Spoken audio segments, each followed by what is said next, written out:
Alright, I hope you guys are ready. It's going to play very soon.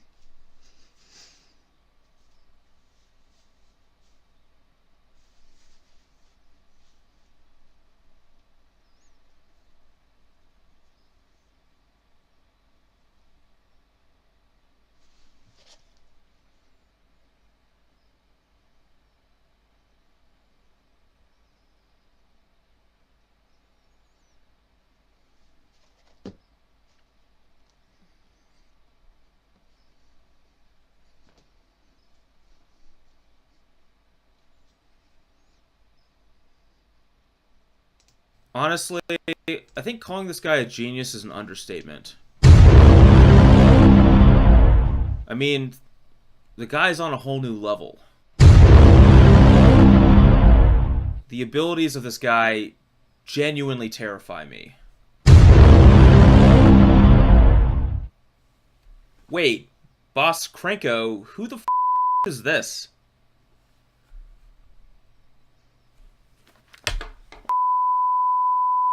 Man? Hell. I told you to stop accepting friend requests from these noobs. No, we can't use the clip. Come on.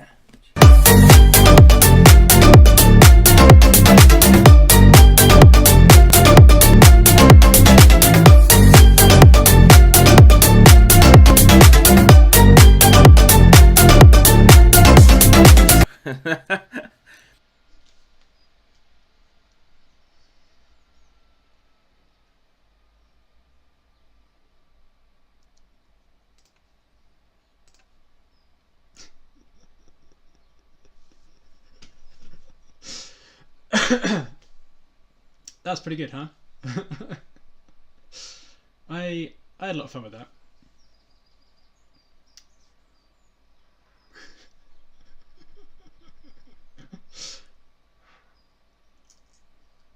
Yeah, the crabs bit was like a last. I was trying to think of how to bridge the ending, basically. I thought the crabs was fine. That sucked, did it, Francis? Jesus. He should know. I'll send it to him if he doesn't watch a replay or anything. So, yeah, I thought that was. Yeah, I was pretty happy with that. It was quite an audacious plan, I'm not gonna lie.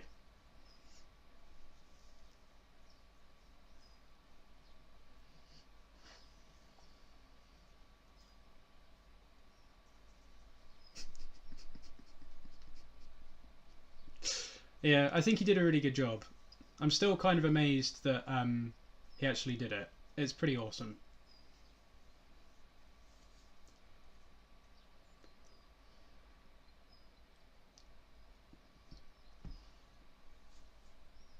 Why did I get Chris Van Meet to do an intro?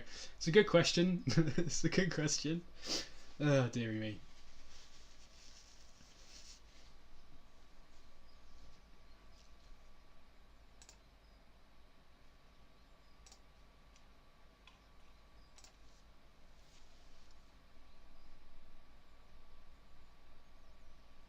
No, I didn't get any random clips, Callum. That's literally... You did see the bit where he actually said BossKrenko, right? He actually says... I wanted to write in a bit where he actually has to say my username so that you realise that it's actually not random clips. That's the idea.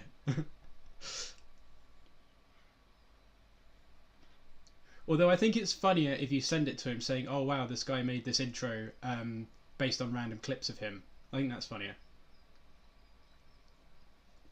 Oh, do you want me to play it again? Should we play it again? Is it worth playing again? I don't know. I don't know if it's worth playing again or not. Play it again? Honestly, I think calling this guy a genius is an understatement. I mean, the guy's on a whole new level. The abilities of this guy genuinely terrify me. Wait, BossKrenko, who the f*** is this?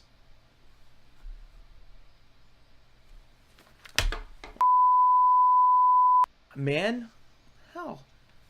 I told you to stop accepting friend requests from these noobs. No, we can't use the clip. Come on.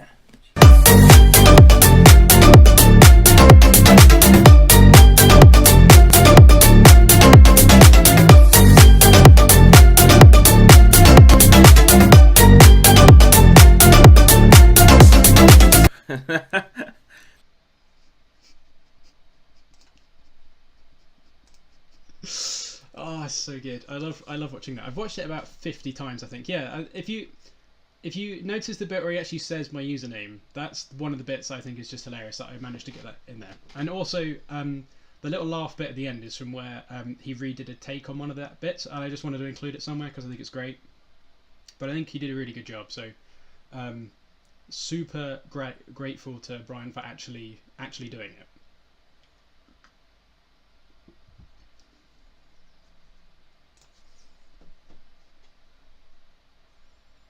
I think he said FGC sucks as well. I think he definitely says that. I'll have to, yeah, we'll have to check that at some point. But I'm pretty sure it does say that actually. That's very true.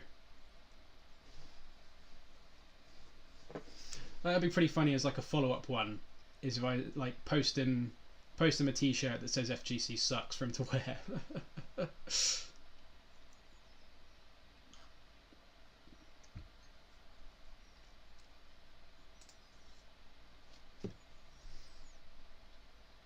Yeah, I think that might have been part of the bit that was bleeped. I mean, you probably should bleep FGC as well. I'd probably agree with that. So.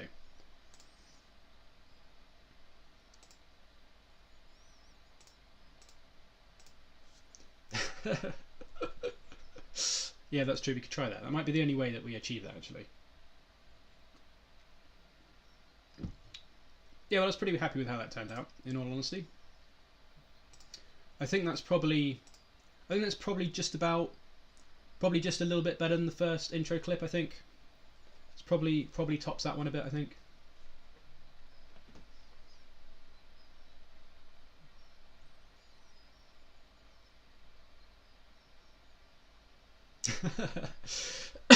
That's a reasonable plan. I mean, that probably will work for one, so that's fair enough. All right, well, I suppose. Do you want me to play it again, or should we crack on with some Maverick? Yeah, no worries. Thanks a lot, Callum. I'm glad you enjoyed it.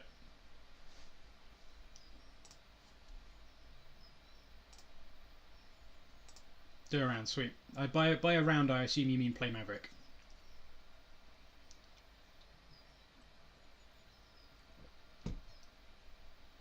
Sweet. Okay. Let's crack on. Let me go to my remote control. Okay. So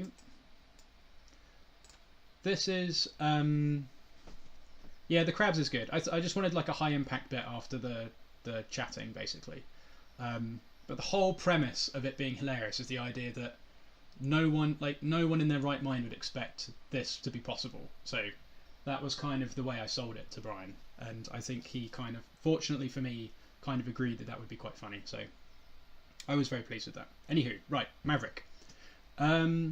So we played a Maverick, Abzan Maverick list the last time on stream, and I was kind of talking about the fact that I don't know how essential the black cards are, and certainly one of the decks we have a lot of trouble with is Reanimator, of which there is always a good amount. And I have seen a number of lists recently which are running Leyline of the Void in the sideboard, which makes sense. It's good against like Night Mirrors, of which there are more than you'd think at the moment actually, because there's a lot of 4-color loam online and a reasonable amount of Maverick. So it kind of works in that. It's also good against Reanimator. It's good against Storm. Loads of decks like Phoenix and stuff like that. So Leyline's pretty good. We can't cast it, which is a shame, but we don't really care about that so much. And then if we add these in, that kind of covers a lot of the matchups where we'd have things like Thoughtseize and Surgical, which are kind of medium, really. I think I like with this sort of deck, I kind of like the idea of having sort of Haymaker permanents that we just have in play, and then just try and kill them with those, rather than holding things up or hoping to hit sort of one-time answers. So I think this should be pretty good. I did play a league with this yesterday evening and managed to go 3-2. I did punt pretty heavily in a Delver match to sort of lose the 4-1, but I was pretty happy with this. So because we've cut the black lands, this means that we've got a bit more room for other stuff. And by other stuff, I basically mean I've added another Savannah, I've added another fetch lands, we've got a Marsh Flats, and I've cut the lands down to 23 instead of 24, which I think is fine. I think that's fine, to be honest. I don't think I need 4 Savannahs. I know Julian's been streaming with 4 Savannahs. He still has 23 lands, though. I can't remember what he's cut. It's either one of the fetch lands or one of the forests. I think it's probably one of the fetch lands, but I think this is a fine land count. And again, I sort of did a bit more research, and there's a lot of lists at the moment with 23 lands, including Dryad Arbor, so I think that's fine. So in the main deck, we still have a Palace Jailer. Because we've cut 1 land from the main deck, I've moved the Knight of Autumn to the main deck as well, because there's a lot of D&T and stuff, so I think having 2 ways to get rid of artifacts and enchantments at the moment is pretty reasonable in the main deck. A Knight's like fine as a main deck card. It's not amazing, but it's perfectly serviceable. And then this just gives us a bit more room for the sideboard. So the sideboard, so we've added Oblivion Ring, because this is kind of like one of the few ways in green-white to answer show and tell. So this list is certainly weaker to show and tell, possibly weaker to show and tell. I don't actually know if it's much weaker to show and tell, because this deck sucks against show and tell anyway.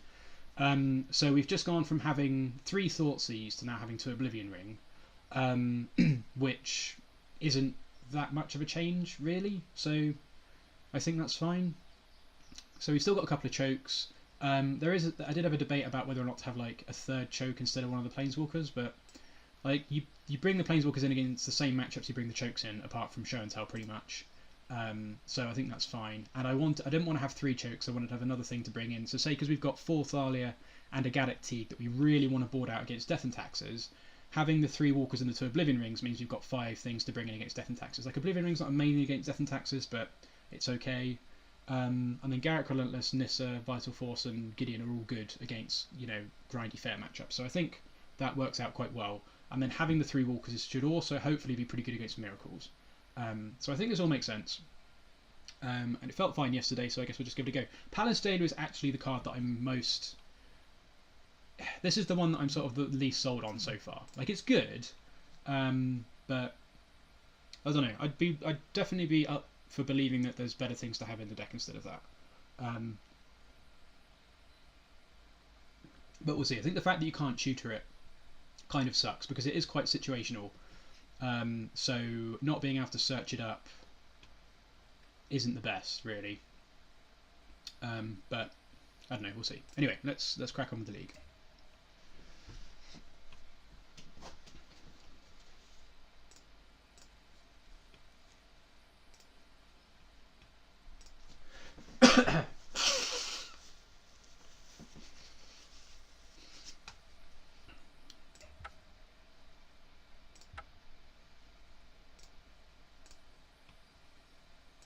See, I wasn't kidding when I said that I did okay with this in a league yesterday. I paid with play points, so winning.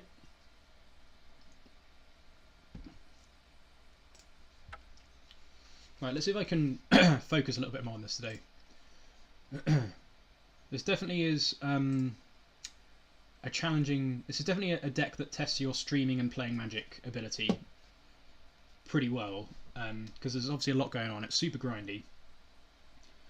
And since you have a lot of tutors, there's always a lot of choices. Right, I should probably put my headphone in as well, just so I can hear what's going on.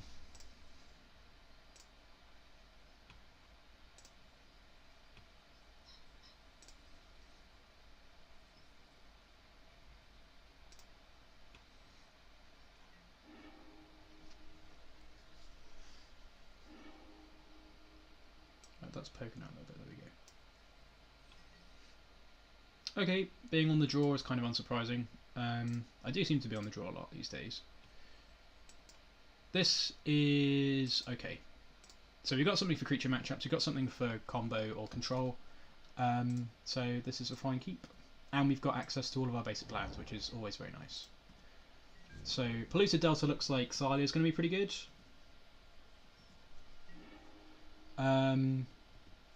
Is it worth getting Dryad Arbor? Probably not. We don't know what they're doing yet, so I think I'm just going to wait for the time being.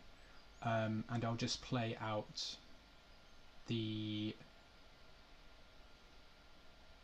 I think I'll just play out the Catacombs because I'd like to get a basic forest next turn, but pardon me. It actually doesn't make any difference. I'll either get basic forest. If I need to plough anything, I can plough something. But I think if it's a blue deck, we won't necessarily need the ramp. We'll probably need something to interact with whatever they're doing. So we'll see. And if we're going to be getting all basics, I'm not massively interested in getting something that can be wastelanded at the moment. Bitter Blossom. Okay, so good job we held on to the Green Suns then. So possibly blue-black, whatchamacallit, like Thief or something like that. Like ninjas maybe, could be ninjas actually. So let's just get a forest, play the Thalia. Since you've got 2, I think we definitely want to play that out for now. Although I suppose you could just get Stoneforge. The problem is, I feel like whatever I play this turn is likely to get countered. I've got a bunch of, yeah, the Epic Thief. I think it looks like something like that. We've got a bunch of Thalia, so I think I'd rather just run one of those out for now. And if it gets countered, then that's absolutely fine. It does make the Green Suns cost a little bit more, but that's not a problem.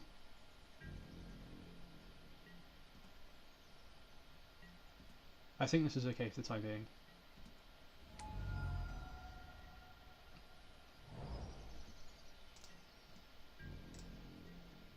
Yeah, it could just be Shadow as well, for sure. They have quite a lot of lands.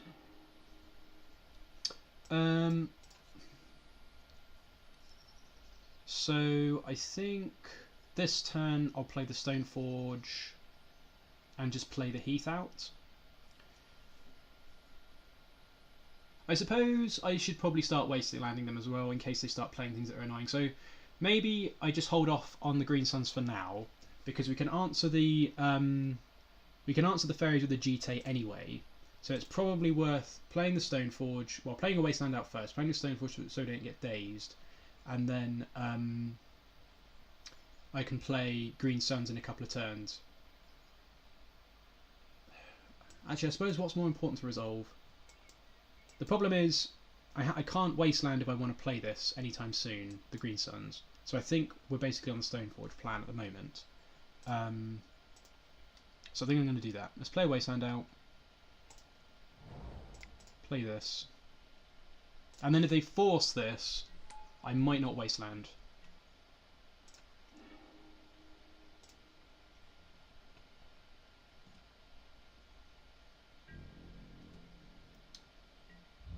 Don't think there's any reason not to attack.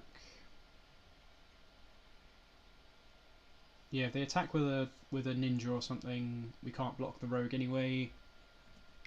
I don't think they're going to flash anything in that can block this profitably, so I mean, want to put their life total under pressure.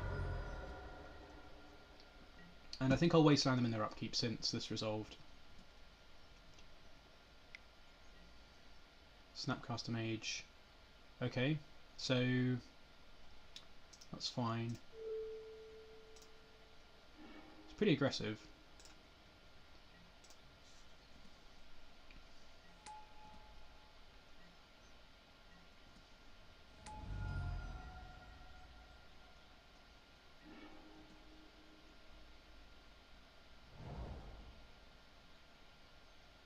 And we can plough one of our own things if we need to.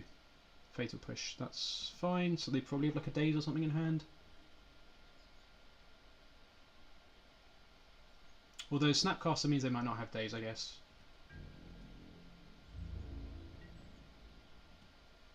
Okay, they're not attacking. Cradle's not a bad draw.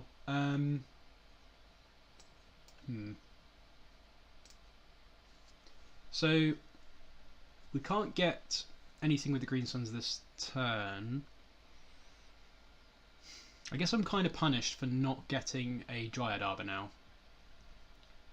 Although that still means we wouldn't be able to get anything else. Yeah, I don't understand why they're not attacking with the rogues, honestly. The problem is this GT feels like it's going to get dazed. I don't really have any other good plays. Yeah, I think I'm just going to Wasteland them and sit on the swords for a turn.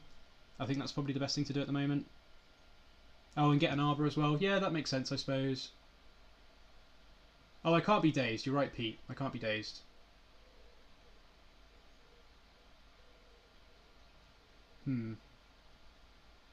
I suppose they're just maybe stopping equipping this turn.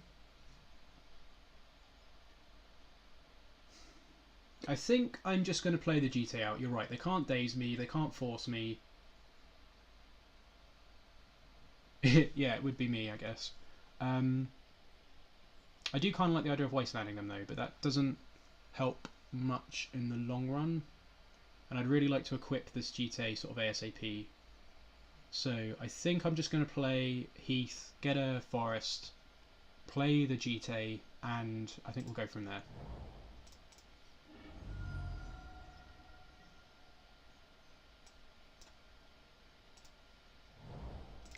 I think that's fine. They might have forgotten they can't force or daze this. Yeah, fair. I'm sort of wondering if they've forgotten they can't force or daze because of the Thalia, hence the pause. And then I don't really know that they have a good way of getting this off the board. So, yeah, true, I guess it locks them out of cantrips as well. I know, we'll see. It's totally possible that that was the better line. Totally ready to believe that. They're still not attacking, so they could have put me. I would be at 14 at this point if they'd actually attacked, or I'd be at 15. Either way, I'd be a lot lower. Okay, that's a fantastic draw. I can't cast it and equip the GTA though, which kind of sucks. No, I can cast it, equip the GTA, unless it gets countered. I feel like they've got a daze or a force in hand. I'm kind of leaning towards daze, maybe. I think I'm just going to wasteland them. I think I'm going to equip, attack, and wasteland them. Honestly.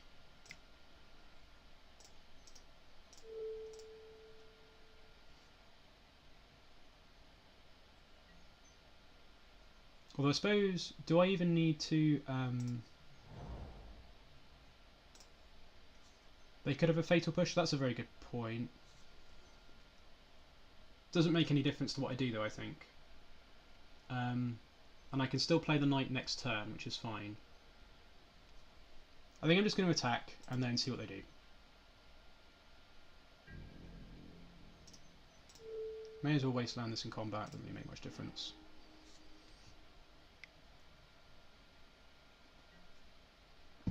Okay. So they just have a bunch of Snapcaster Mages.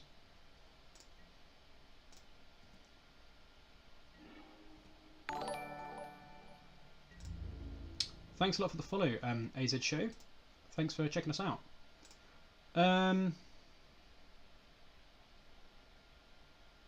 Yeah, I think I'm not going to attack because this is locking them out of doing stuff.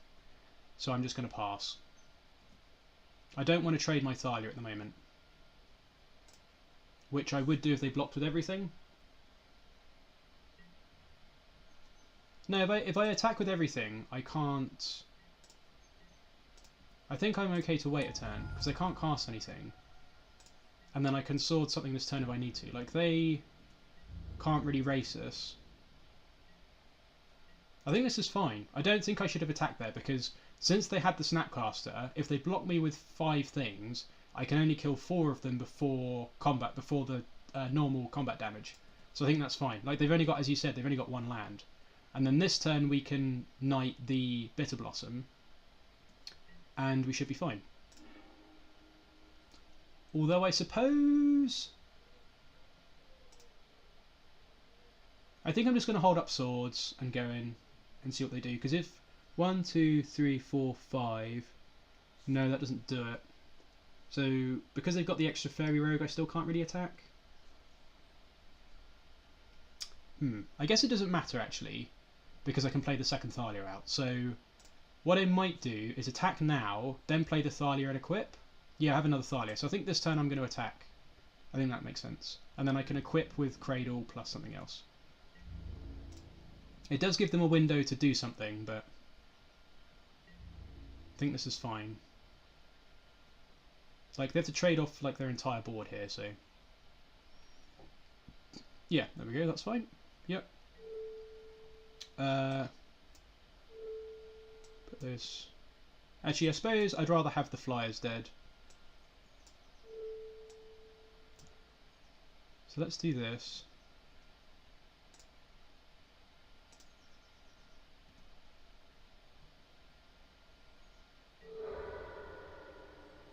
Yeah.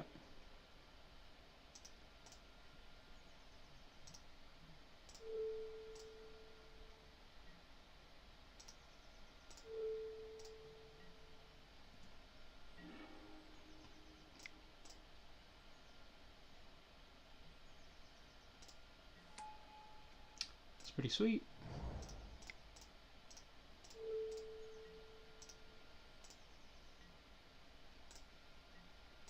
Okay, that worked out pretty well. So let me try and see if I can play a little bit faster. Nice! Oh yeah! Okay, so choke I'm in for. Not massively sure I care about much else, to be honest. I think that was a non-indicative game, because they're obviously not going to have Bitter Blossom every single game on turn 2. Teeg can come out, I think, most likely. Choke is mean, but it's pretty sweet. I don't know. If you've ever resolved the choke against someone playing islands, it's pretty gross. It feels pretty good. I don't know, they play mean things too. Choke is very mean, but oh, it's so good. Right. To be honest,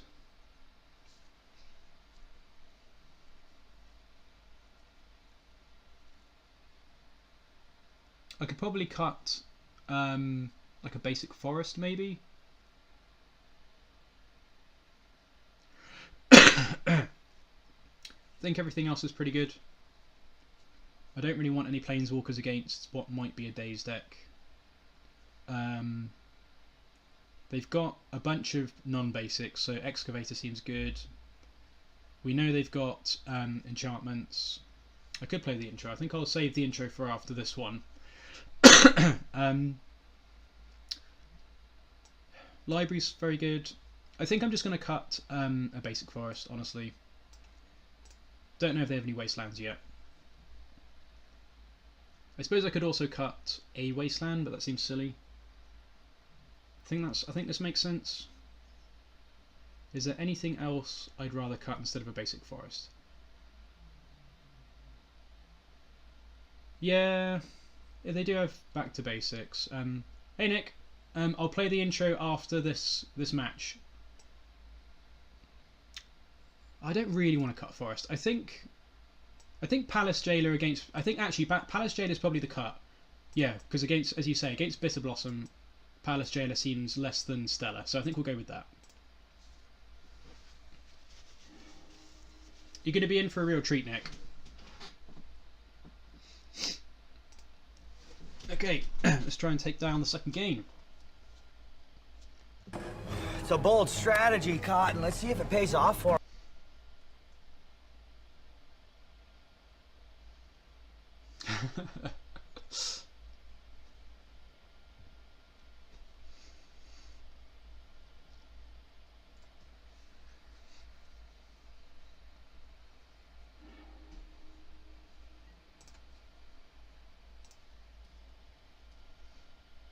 This seems absolutely fine.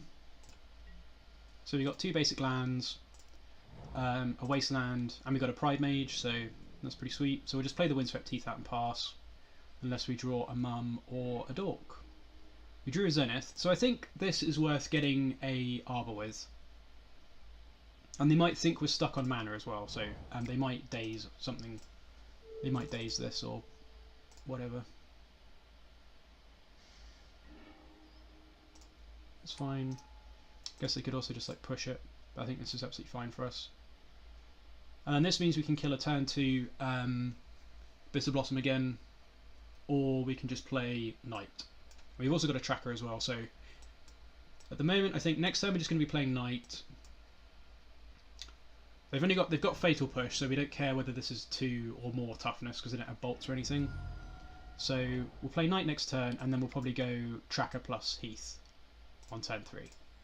So pretty nice setup at the moment.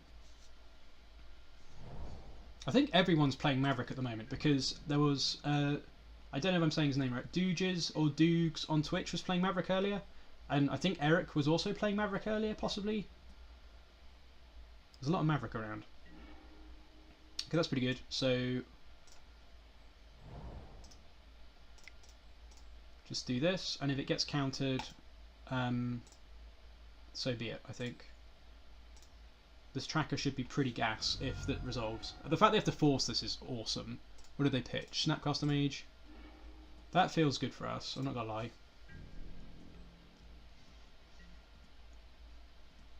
So it does look like something like the Epic Thief. It's definitely blue-black, isn't it? We didn't see any red cards. That's kind of annoying. Yeah, that's pretty annoying. Sure. So now I think I'm just going to play Pridemage. Yeah, I think I'm just definitely going to play Pridemage, and I'll probably just play the Wasteland. I'll probably just, well, I don't know, I kind of want to, if I want to get value from this tracker, I need to not Wasteland this turn, so I guess I have to play the Cradle out and hope that he doesn't kill the Pridemage. So I play around Daze. I can't play around Daze with this. I think I'm going to play the Wasteland and pass. So I play the Wasteland, play the Pridemage, and then pass. And I'm not going to Wasteland because I want to play the tracker with Heath next turn to get at least 2 clues. And he might not kill this because he's got the Liliana in play to keep it 0-2.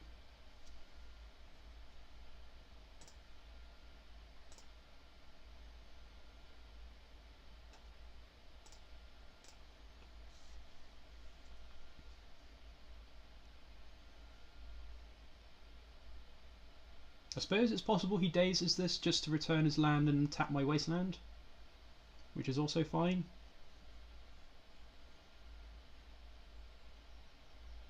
I'd be really surprised if this gets a Force of Will.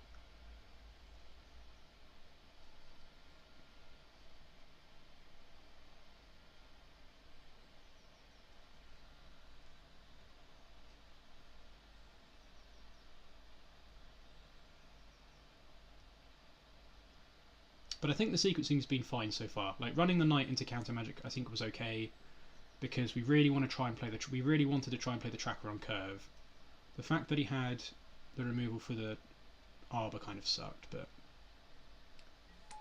okay. Pridemage resolves.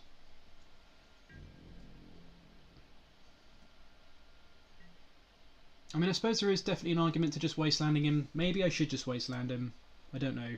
I really want to get value from this tracker, but maybe I should just wasteland him here because he's given me an opportunity to do that. And I don't really want to get True Named or Jace next turn.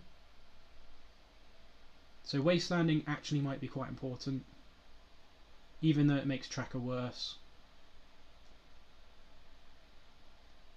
Yeah, maybe I should do that.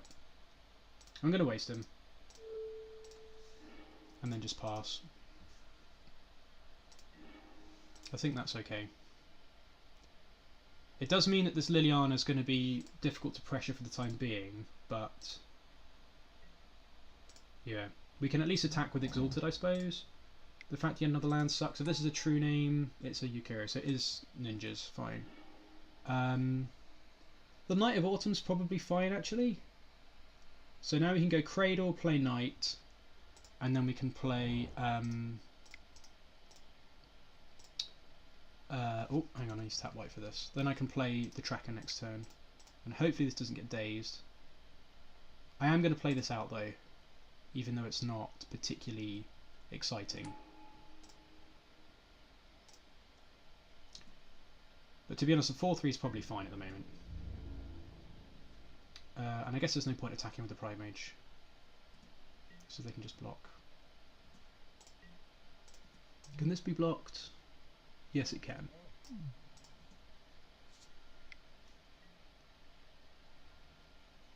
Strix is kind of annoying, but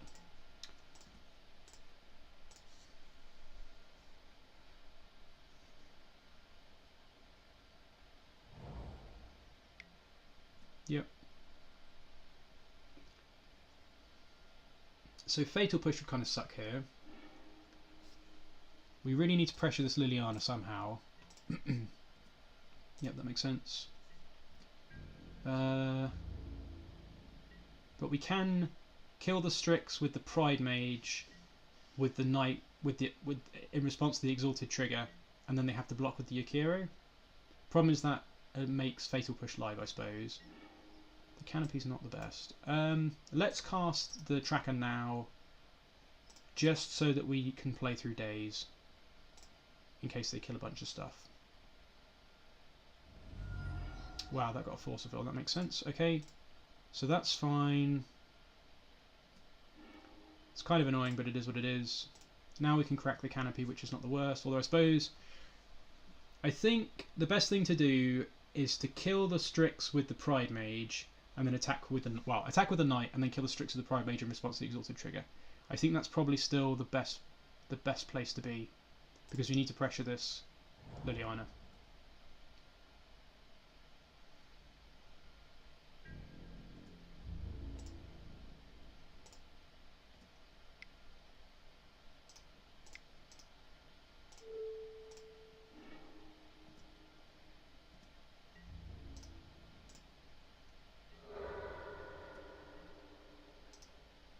Like, that's not the most amazing, but yeah, this isn't the best, but we need to pressure this. We can't just sit there behind the Strix all goddamn day. Swamp, okay, that's fine. Jace, yeah, not in a good spot now. In fact, the Force for the Tracker sucks.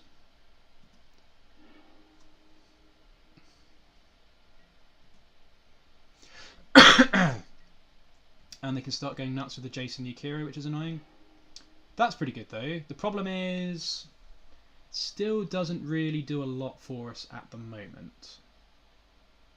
Can I play both these this turn? I don't think so. Definitely going to play the Choke.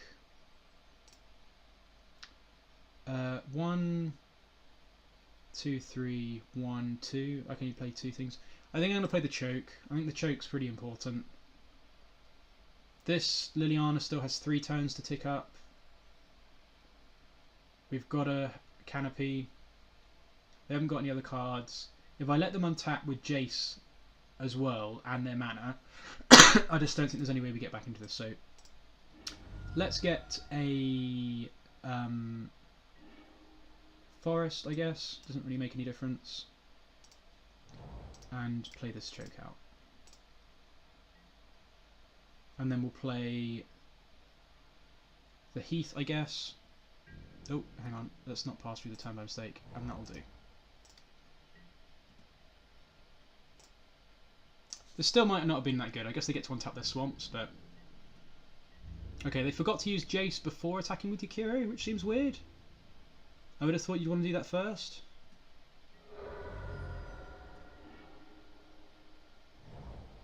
Yeah, Wasteland's absolutely fine, so I guess they waste... Yep, that's not a problem.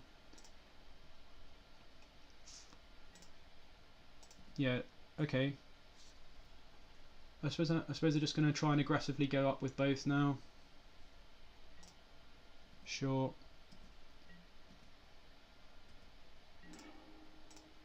That's not really the draw we were looking for. Let's get a Plains, play this Knight out, and then we can crack the Canopy.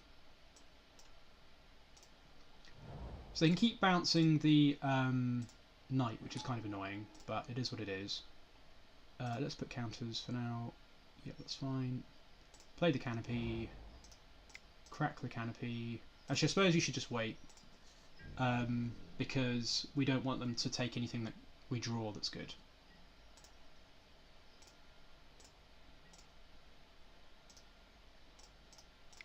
Yep. Plow isn't really what we're looking for.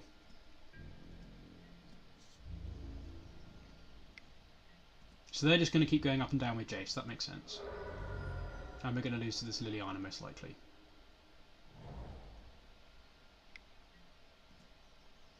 Okay.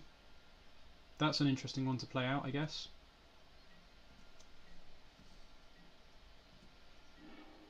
That's not really what we wanted to draw either.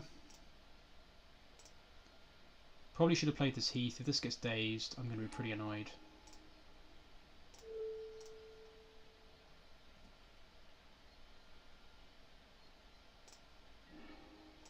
Play this out, and I'm going to Swords the Akira now, I think.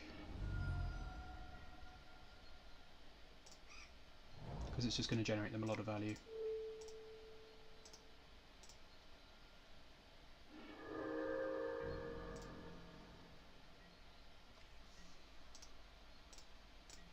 So I'm assuming they're just going to keep bouncing this knight, so I need to try and keep F6ing through here. Oh no, what did they do? Oh, they killed it with the Lily. Yeah, of course, that makes sense. Yep. So we probably just did... I think we still did this in the right order, though. They just had some pretty good draws, if I'm honest. Yeah, sure. Alright, that was a bit of a rough one. We just didn't draw anything other than lands for a while. So I don't think we'll make any changes. None of these... I guess they're pretty slow. So do we want anything... Do we want to bring any of these Planeswalkers in? Garrick's pretty good at pressuring, so is Gideon because they just poop out guys relentlessly. Garrick can kill Yukiro, which is pretty good.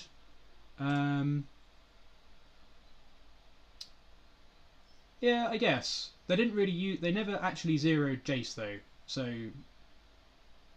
I don't know. They mostly ticked down with Jace, honestly. And we just got a bit unlucky because we only really drew lands for a while. Do we want Gideon or Garrick? They do help pressure Planeswalkers. I just don't know what I'd cut for them, really. Good job we didn't cut basics. Choke on the play seems good. It probably does, but it also stops Green Sun Zenith, so I don't think it's worth bringing in. I suppose I could cut like one Thalia and then bring in, like, say Garrick, because Thalia's fine, but I don't know that I need four. Like, I don't need four Thalia. It's not a combo matchup. So I think trimming one Thalia is probably good, and then can I make one more trim? Maybe I could trim a Savannah. Maybe.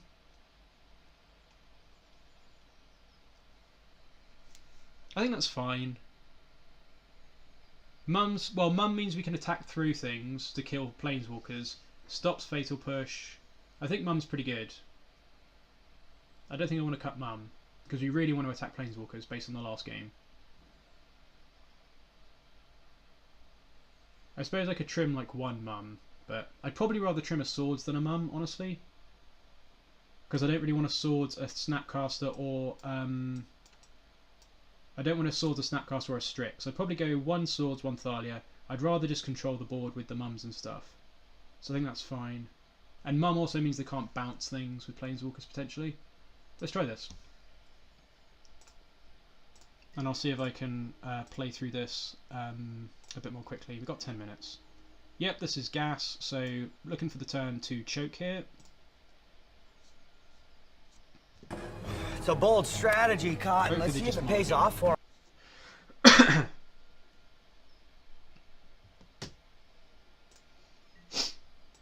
They did not. So we will go basic forest, play a hierarch, and go from there.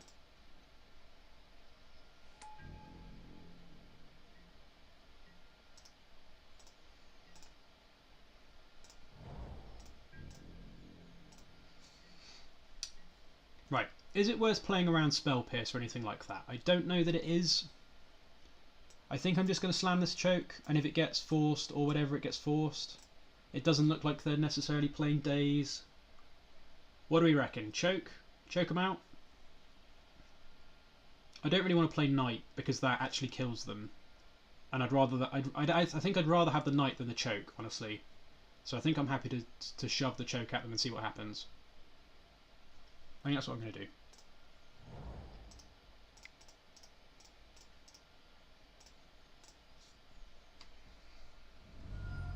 sweet. Okay, gets forced, that's fine. 3 mana him, still pretty good. If they ever push for the Hierarch, that's going to be annoying. Yeah, that's kind of annoying, but never mind. We've still got Canopy to play the Knight next turn.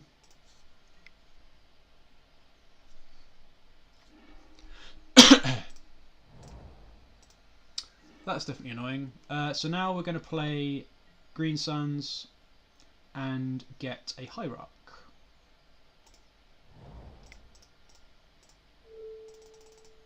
And if they counter this, then so be it. We'll just play the Horizon Canopy of the Knight next turn.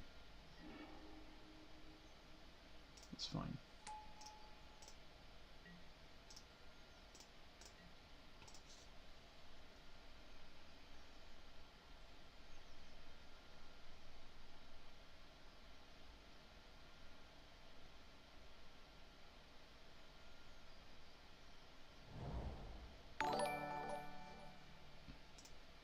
Thanks a lot for the follow, and Rage990, thanks for checking us out. Hope you're enjoying the stream.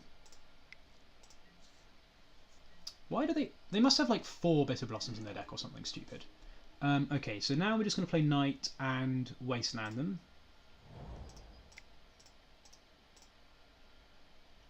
I need to tap white mana for Knight.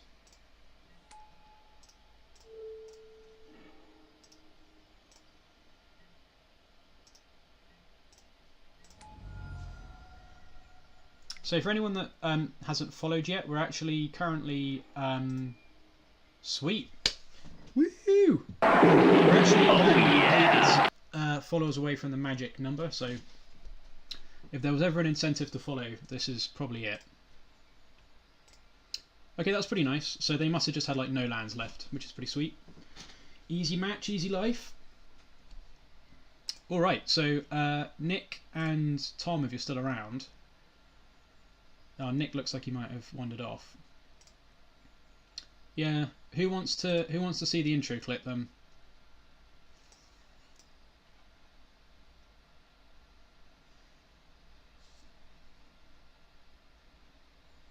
All right. I don't know where Nick's gone. Nick wanted to watch it, but he seems to have disappeared. So, let's play the intro clip. Alright, so for those that might be new to the stream, I basically just started the stream to have some fun and annoy my friends, and one of the ways I wanted to annoy them was just to have these awesome intro clips of the stream, and I've kind of tried to outdo them every now and again and just have a better one than the previous one, and the most recent one I think is pretty good, so enjoy. Honestly, I think calling this guy a genius is an understatement. I mean, the guy's on a whole new level. The abilities of this guy genuinely terrify me. Wait, BossKrenko, who the f is this?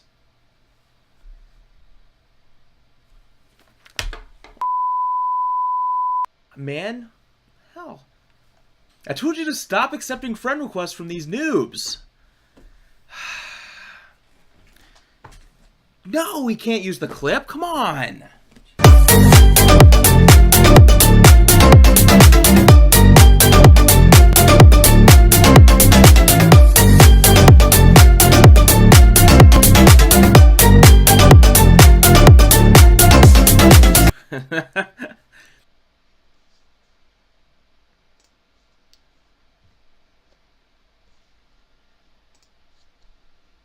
How's that? Pretty good, huh? It's pretty good. Yeah, I like it. Still in awe that Brian agreed to do it. Well, basically, Tom, I just had an idea ages ago. I think it was like the same day of my first stream. I was like, what would be the most ridiculous intro that you would never believe would be possible? Like, what if I just had like someone huge in the Magic community in the intro? Like, no one would believe that'd be possible. So I literally just sent him a message on Twitter and said, "Dear Brian, you don't know who I am, but I have a hilarious idea for an intro. Would you be down for it?" And I basically was like, the whole premise of this being hilarious is that no one would believe you'd do this. Like, who's going to see it? No one's going to see this. There's going to be like 10 people watching it, if that. So he was surprisingly he was surprisingly on board, and yeah, it worked out. So I'm like super chuffed with it. I think it worked out really well. Right, let's crack on with the league then.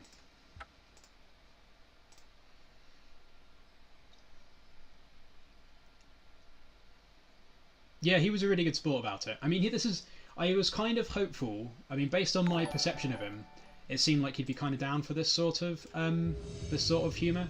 Because like if you watched the Bash Bros video recently they put out to advertise their anniversary or whatever it was, it's kind of a similar sort of thing. So it seemed like that he might be something he's interested in. Unfortunately, he was.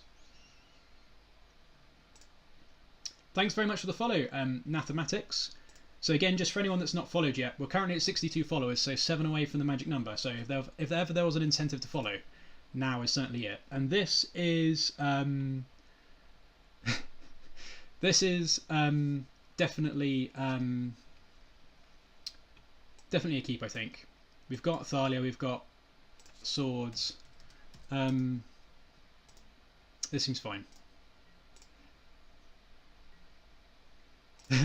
Yeah, I wondered if you worked that out, Callum. It's because I did, when I messaged him, to try and make it less crazy random person asking Brian to do things for him out of nowhere, I did mention that I knew I was good friends with both you and Francis, who obviously he should be aware of through miracles and whatnot.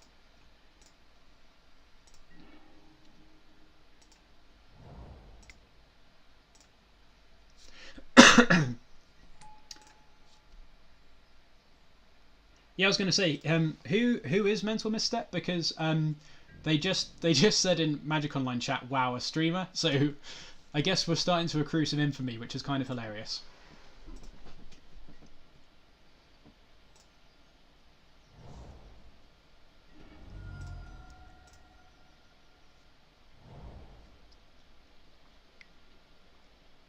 Yep, that's fine.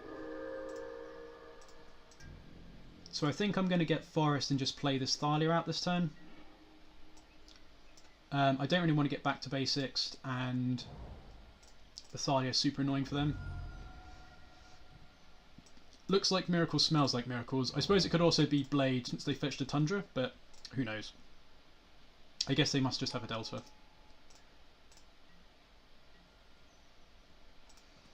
That's pretty hilarious.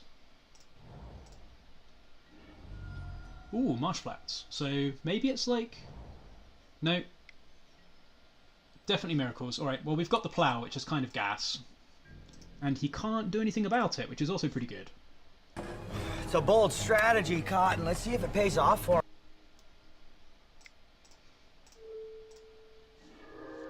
Oh, yeah!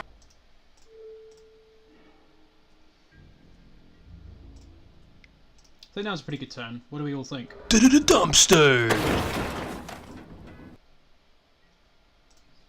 Yeah, Marsh Flats does sound like Black Splash. I would definitely agree.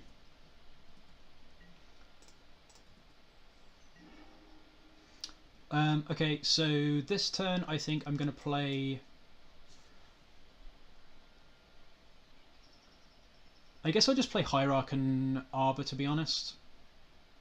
I think that's fine. I can attack with the Thalia because a Snapcaster will die to first strike. If he's got a Plow, then he's got a Plow.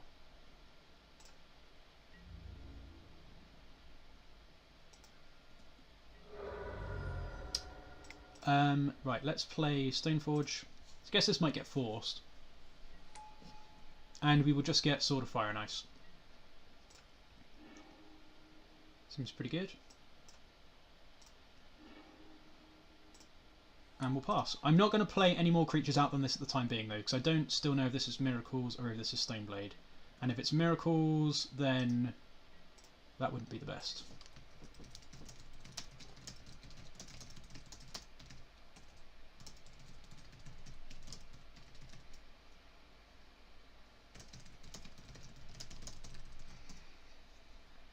Alright, I told him, Callum, that his basic lands were oh yeah, they played Mentor, didn't they?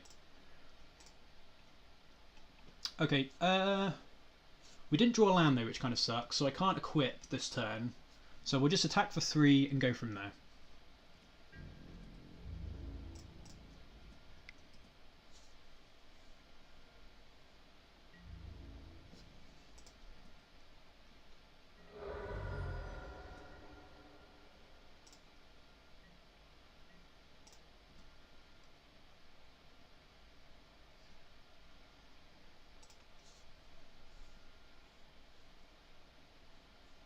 He's just discussing basic land choices.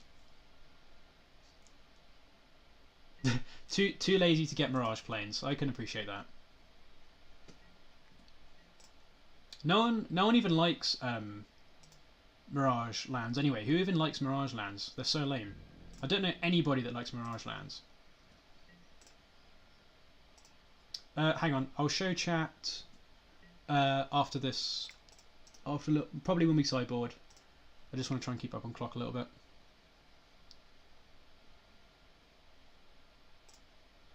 How are we doing? Right, put this in. I mean, it feels like we're not in a bad spot here.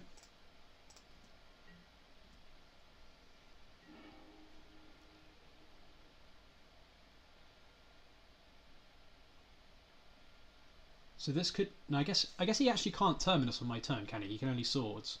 So maybe he's going to save the Swords for whatever I equip to. So I guess I'm going to equip to the Arbor. Because... Actually, no, I'm going to equip to the Stoneforge. Because I don't want to get my land swordsed. And...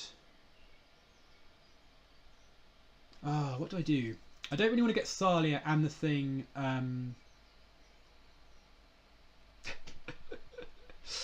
I actually quite like Mirage lands, to be fair. Right, I think I'm going to equip to the Stoneforge and attack like that, because I don't want to get this swords, and I don't want to get Thalia swords as well as having something with a sword. I don't think this is worth getting like an all-in attack, like on one thing, because if it gets swords, then that kind of sucks. Kind of just want to keep the pressure on. Is it worth playing the Hierarch out for next turn? I don't think so. I think I'm just going to attack like this.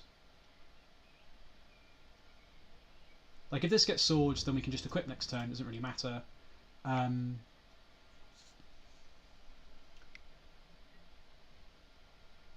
So we're blocking the Arbor, I guess? I suppose that was a reason not to attack with the Dryad Arbor, to be fair. But he can't block anything else profitably, so... It's possible that he... I don't know. Yeah, so we're going to trade the Arbor, which kind of sucks, but I suppose I should have thought about that. I just sort of assumed that he wouldn't flash in a snap, I suppose, but this still works out absolutely fine for us. So he doesn't have a plow, I guess.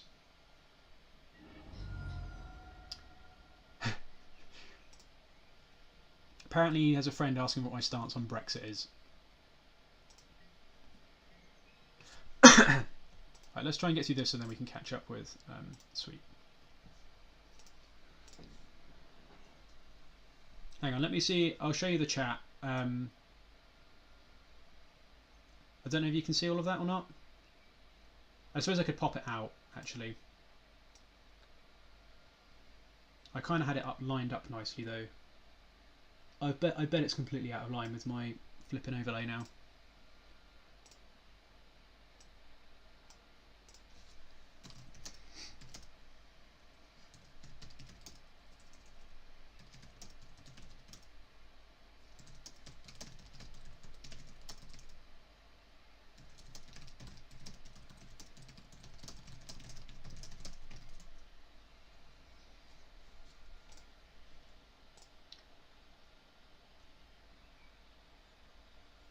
Yeah, equip Stoneforge Mystic, that's what we did. Right, okay, let's sideboard.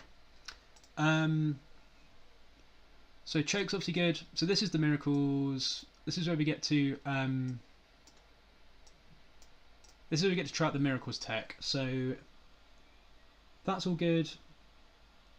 Don't think we really want a bunch of swords.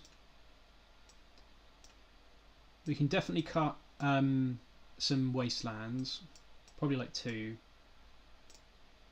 I don't know if Callum remembers. I played Callum in an Axion Legacy event ages ago with Maverick, and pretty sure Callum was playing Miracles. And hilariously, this was like probably, I think this was my first time ever playing Miracles in Paper. And I've never played Death and Taxes or anything like that, so it was my first time playing Thalia. And in my infinite wisdom, I boarded out the Thalias in game 2 against Miracle, like post-board against Miracles. So I was like, I think I'm going to want to cast Source to Plowshares on Mentor without worrying about it, about paying for it, and I've got like other stuff to cast. So I just board these out. It was so stupid. But I think it's kind of a hilarious story. That's probably fine. Is it worth bringing anything else in? I don't think so.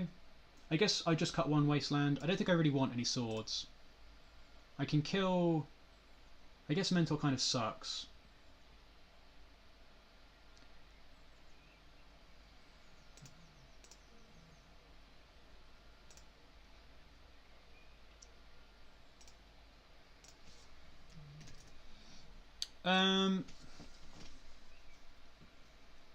I don't think I want to cut more than one land, really. I think I'm just going to do this. I think this is fine. We've got a Palace Jailer. We've got Sword. We've got GT. I guess one sword's probably... Let's just submit this because we're going to run out of time. And I seem to have this problem where I run out of time sideboarding on stream. That's the thing that usually happens the most. So, we shall try our best to avoid that.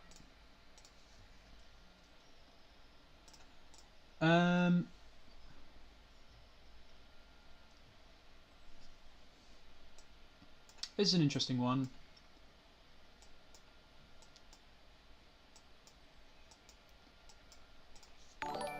They've kept.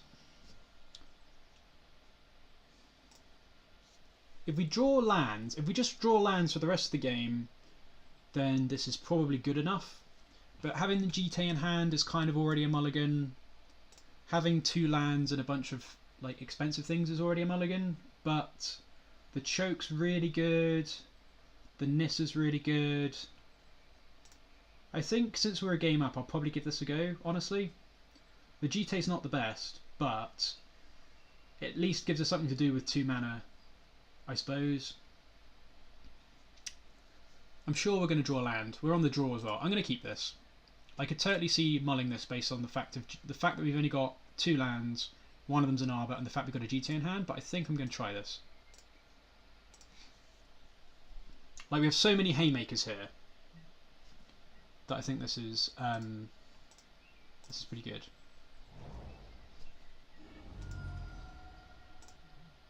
And thanks so much for the follow, Just Mana War. Really appreciate it. Thanks for checking out the stream. How are we doing? Yep, currently 63 followers, so 6 away from the magic number. So if anyone's hanging around feeling like they're not sure whether they want to follow, you know what to do. Okay, Teeg's obviously complete gas, so we're going to play the Arbor out, and then we're just going to slam this Teeg next turn. And hopefully they don't plough this, that would be annoying. That's fine. And the Teeg...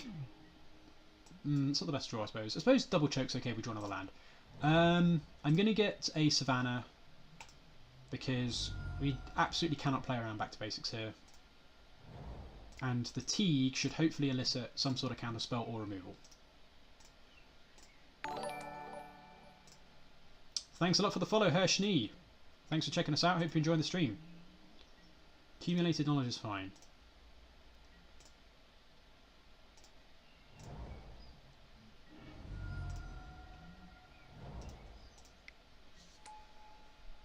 Mental sucks.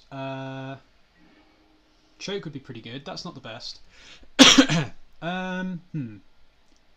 So I think I have to play Hierarch because I need mana. Playing the GT doesn't really do anything. It's too slow. That's fair enough, Hershni. Yeah, I see that. Someone's gotta do their bit for the good of humanity. We really need mana. We do have to race this Mentor now. We have the GT in hand. But if we choke them off next turn, then the Mentor doesn't do very much anyway. I think I just need to play the Hierarch. I don't think there's any other way around it, really. And then I think I'm just going to attack with Teeg because they're not going to block. And we can get some damage in.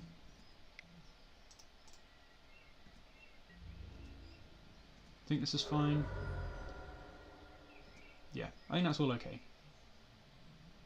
This is definitely where the slower hand versus the mentor draw is definitely going to be problematic. But if they just cast a bunch of cantrips, don't hit a Force of Will, please don't hit a Force of Will, then we should be in good shape to resolve this choke. And then they can't really do much more to pump this other than just cast white spells. So.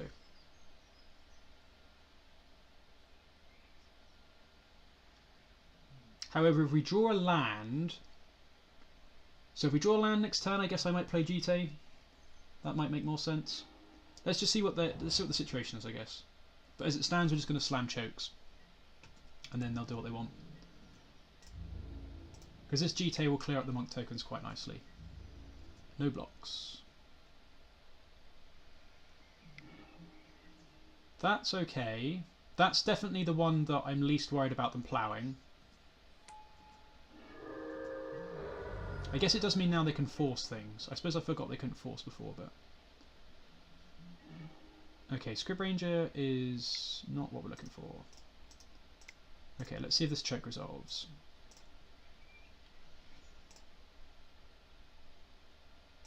Okay, the choke resolved, that's okay. The problem is they can still just go snap, they can just go like plow, snap, plow, eat my mana, and then good games, I suppose. Like back to basics would be kind of annoying. They've just got to disenchant, okay. Probably not winning this one. We also just don't have a way, like we can't equip this and attack this turn, so yeah, this isn't looking very good for the home team. Now do we play Knight? I don't think so. He hasn't got very many things left in hand though. So if I play Knight this turn, I can equip an attack with Jite next turn or potentially block. So maybe this turn now we're on Knight. Play the Waste out. I don't think choking this turn does anything. I think we just die. So I think now we're probably just going to be on cast Knight the Reliquary. And then if we survive next turn, because we can block a monk with this, assuming they don't just chain a million cantrips. I probably should have left up the Wasteland actually. I kind of wanted to have double blockers, but I probably should have left up the Wasteland to grow the Knight into a 4/4. So that was probably a bit of a punt. Do I attack with the Dryad Arbor to try and make up for the punt? Probably not. I think I'm just going to pass. Yeah, I should have left up the Wasteland, I think. I just wanted more blockers, really. Because now they just need to pump one of the monks twice, which is probably pretty trivial. If this is a Jace, then we're just dead, I think. Smells like a Jace. Quacks like a Jace is a Jace. What am I gonna do?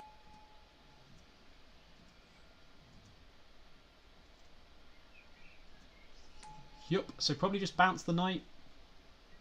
Yep. 2, 4, 6. So we're not actually dead if we block the Mentor. But I don't think we have a compelling way to get out of this now. Surely you just attack with everything. Yeah, okay. So we'll block. Pass the turn. And 1, 2, 3, 4. So I think we're just dead on board now. So we will concede the game. So I think if they hadn't had the quick Mentor, that hand probably would have got there because we could have gone choke into choke, which would have been pretty good. But the fact that they had the quick Mentor hand, that was like the worst draw for that. That was the worst draw for us in terms of their draw lining up with what we were doing. So I think it is what it is. As it stands, I think this is fine. I don't think I want to change anything else. Do I want to bring a swords in? Probably not. I think we've just got ways, like we can gun the board up as well. So I just think swords to plowshares is so bad to draw against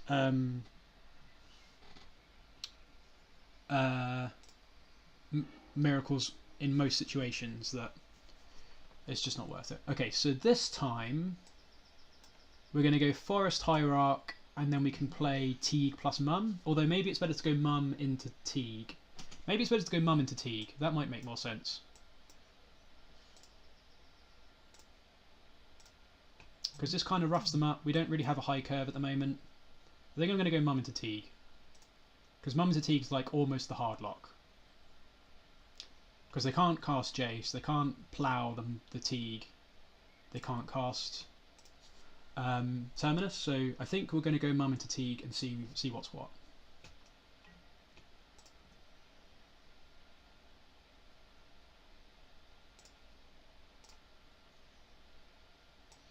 Like Mum plus, like a resolved active Mum and a resolved Teeg is basically the absolute nuts against miracles, so...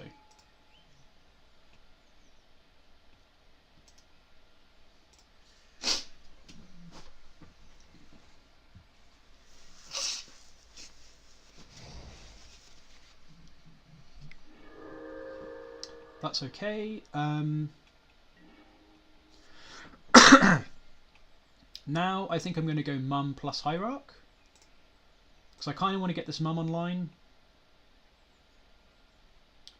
I'll go do that off a basic forest, I suppose. I think Mum Hierarch's probably okay here.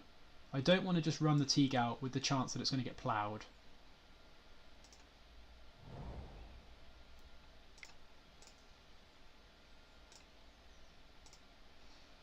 They might force this even.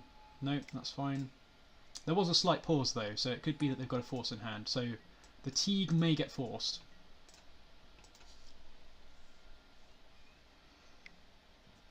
That's okay.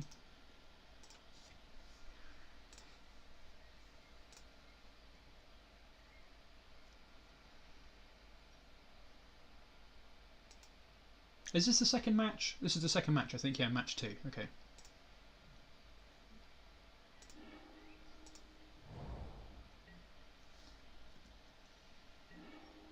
That's pretty good. So let's see if we can get this Teeg to resolve. I have a feeling they just got force in hand. Yeah, they just got force. Okay, that sucks. Maybe we should have waited a turn. It's entirely possible I should have just waited a turn and played the knight out, but I don't know. The knight's pretty good. Yeah, maybe I should have sequenced that differently. Since they can't play a 4-drop next turn anyway, I could believe that I was supposed to sequence that in a different order.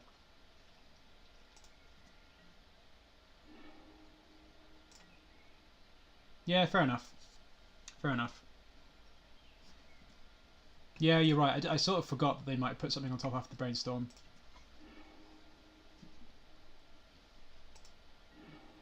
And I suppose now at least you can play the knight.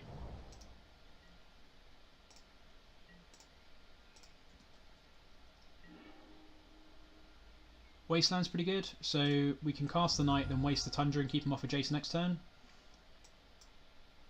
Let's get a forest. Play the knight. If this gets dazed, it's going to be such a tilt. There we go, that's fine. And I guess I may as well wait until their upkeep to do this. It doesn't really make any difference, but...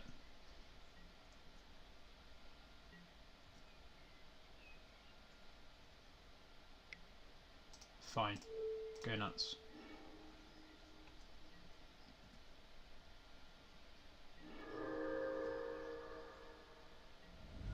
So now we really want to draw something.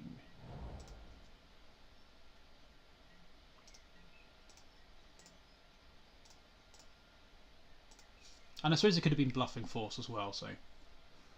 Okay, so Gideon would be great, Garruk would be great, Choke would be great. There's a lot of good draws here. What we don't really want is like a Mum or a Hierarch or another land. So that's one of the ones we didn't really want, but this still is okay in the long run. I'm just going to play this land out, I think that's fine.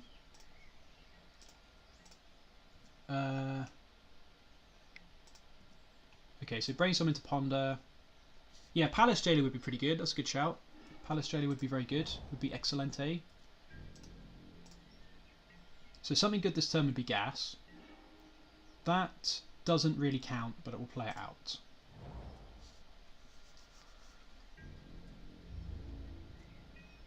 It does mean... So they'll probably get a basic island, I guess. Yeah. So if we get Jace this turn, we're going to be in trouble. Mentor kind of sucks. So Garrick would be the absolute nuts here. Or Palace Jailer. Sylvan Library still plays. This might get forced.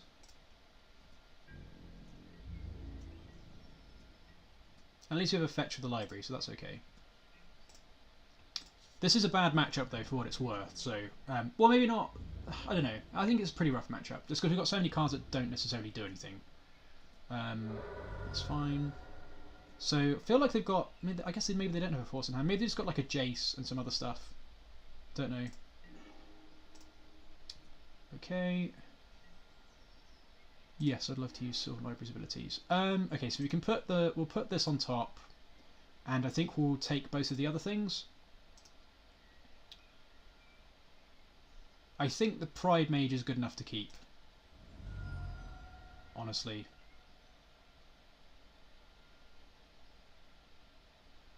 Like, they haven't actually done anything. They're not playing a clique out, so I think that's all okay. And we can tap the Wasteland, I guess. That doesn't really matter that much. Yeah. I'm willing to bet this gets forced. So maybe I should have led with the Pridemage first, but I don't think they're going to force the Pridemage. Okay, that's pretty good.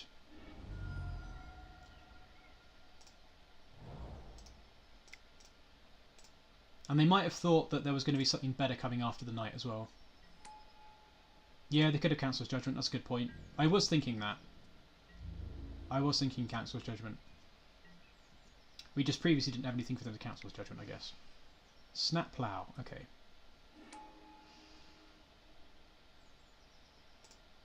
Well, we may as well activate this now because there's no guarantee that they have another plow. Like if they do have a Council's Judgment, then it doesn't do anything. So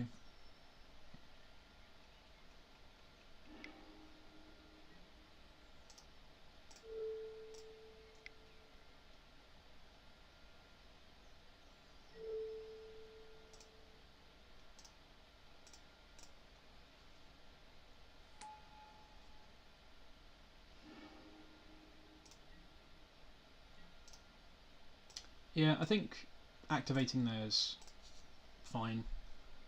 We really want that knight to stick around. So if they Council's Judgment, so be it. They just have another Snap Plow, fine. I guess the other reason they just got two planes is they could have Council's Judgment, but they also might just have they also might just be playing around Choke. Like if they've got Snap plus Snap. Don't know. Probably does just mean Council's Judgment, honestly. You're probably just right. Okay, so now we really need something good. Okay, there's the Mother of Runes we shuffled away. That's good. This is okay. Is the Caracas worth 4 life? I don't know. I guess maybe. Like, this is pretty annoying for them to deal with. And we don't have a fetch land, so I can't shuffle anything away, so I kind of have to just draw things. That puts me to 12. I think I'll keep the Caracas. It means I can protect the Qasali Pridemage with the Mum, and I can bounce the Thalia with the Caracas, so I think I'll do that. If it gets forced, then that kind of sucks, but it is what it is. I think we're in a spot where we kind of need a little bit of luck on our side now. Right, so let's play this before playing the Caracas. They might not force it. They can't force it actually, so that's good for us. Oh no, they can. This isn't resolved yet. Never mind. They might force it. Yeah, they do. They will force it. Okay, so we're probably just dead now then. Honestly.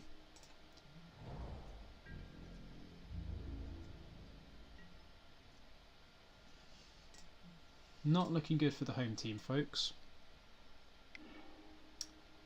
Yeah, are we just actually just dead on board?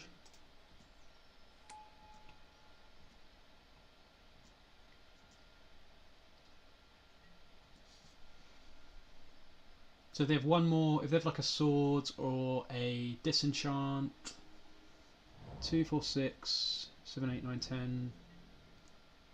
So they need one thing. So if we block this, 2, 4, 6, 8, 10.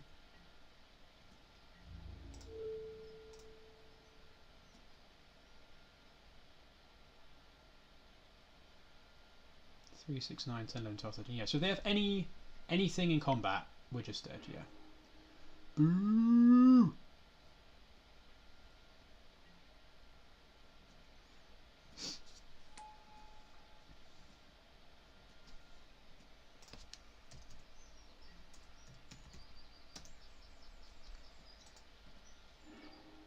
Oh, they only got one AK in the bin.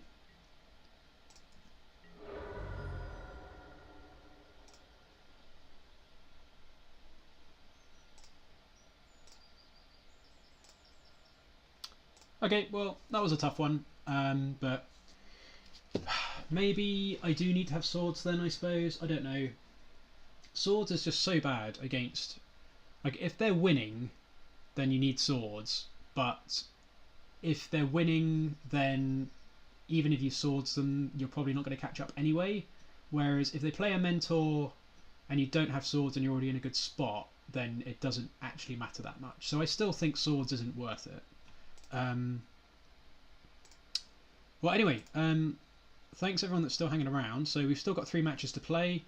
We are playing Maverick, so they're not necessarily the quickest matches. So we'll probably be hanging around for another hour or 2 at least. Who would like to see the intro clip? I don't think Nick's back yet. We could probably play. I'll probably play the intro clip one more time because a bunch of you probably haven't seen it yet, and it's pretty good.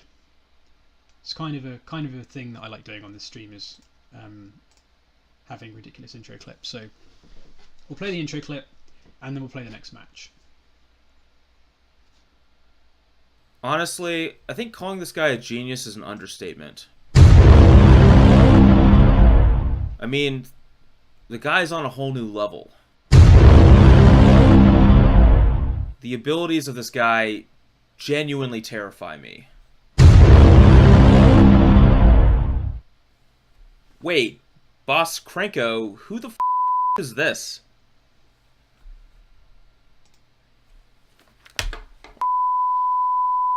Man? Hell. I told you to stop accepting friend requests from these noobs. No, we can't use the clip. Come on.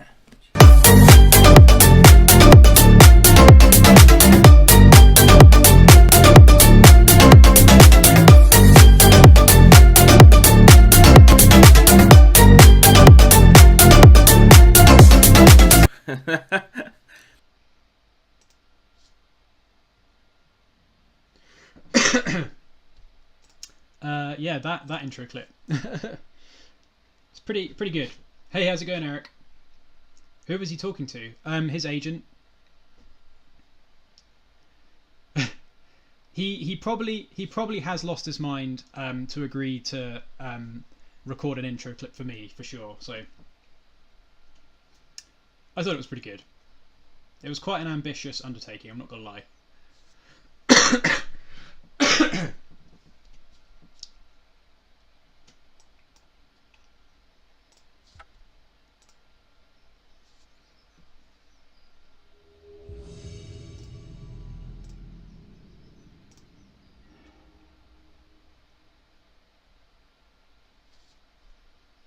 Yeah, the CGI effects are like Brian. Yeah, for sure. It took me ages to code those. This is okay. Yeah, we'll keep this. So probably getting a Arbor on turn 1, and probably just off of a forest since we can get a basic plains with the marsh flats.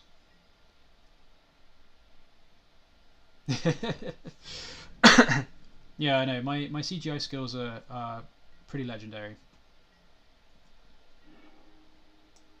Okay, I think we'll just go for this.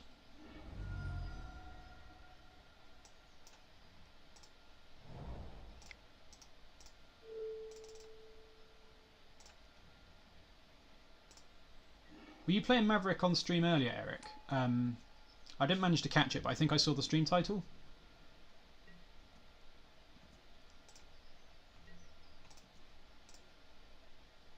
Nice. Everyone seems to be playing Maverick at the moment. I think Julian must have just inspired everybody because it is sweet.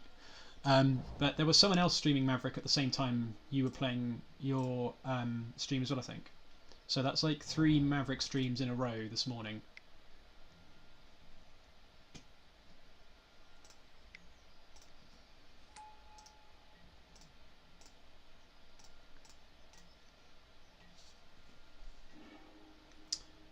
Alright, so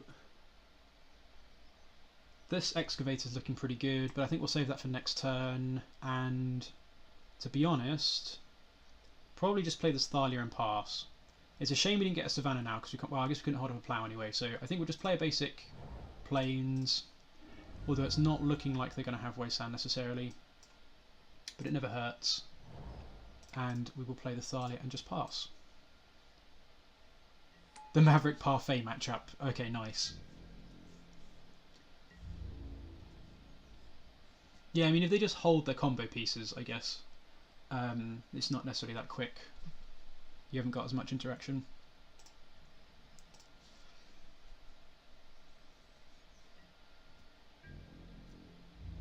Oh, I haven't actually updated Cardboard Live. I should probably do that in the next break. Because I've got an Abzan Maverick list on Cardboard Live. We're actually just playing green-white Maverick, so the sideboard is a little different. So I will change that after this match. It's pretty good. So this turn... Oh, really? You beat Black-Red. What, Maverick, what did you have in the sideboard? I've got 4 Leylines in the sideboard of this one, so...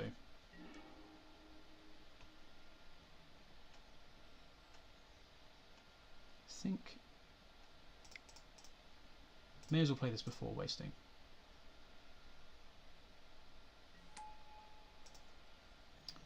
So it would be nice to get value, but we just want to waste them into oblivion here. So this might even prompt a concession depending upon what they've got in hand. And they didn't play a land out, so nice. Oh yeah.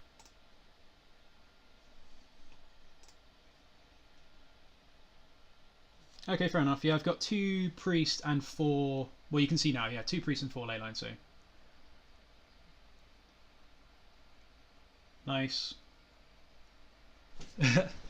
Those pesky Parfait players.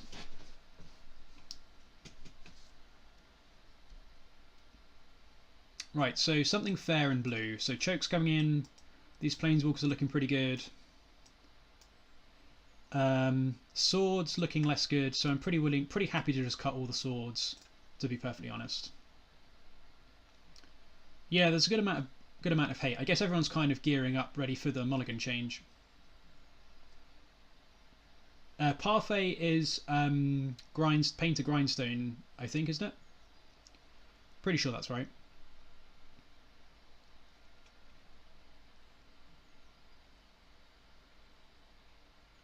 Oh, is it Allurin? Is Parfait Allurin?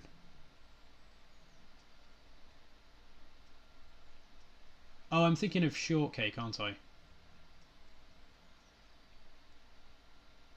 I don't think I'd ever twigged that Parfait was Allurin then. People around me have only ever called it Allurin. Which is a bit embarrassing as a... Oh, it was one in white. Okay, fair enough. Parfait's not Allurin. I didn't think it was Allurin. Thank you those that are defending me. Oh, opponents on Allurin. Got you. Sweet. Right. So they're on Allurin. These Oblivion Rings are probably pretty good. Choke's pretty good. Swords definitely doesn't seem very good.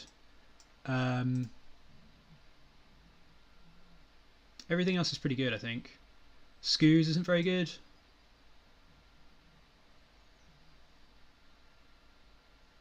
Actually, Swords is probably pretty good, isn't it? No, Allurin, if you exile their stuff, that's fine. I'm thinking of Food Chain. So maybe we do want removal. And maybe we don't want big clunky Planeswalkers necessarily, but we do want ways to get rid of stuff. We do need to get rid of permanents. We do want to make them not be able to untap their lands. Swords is probably fine. Actually, Swords doesn't really stop their combo though.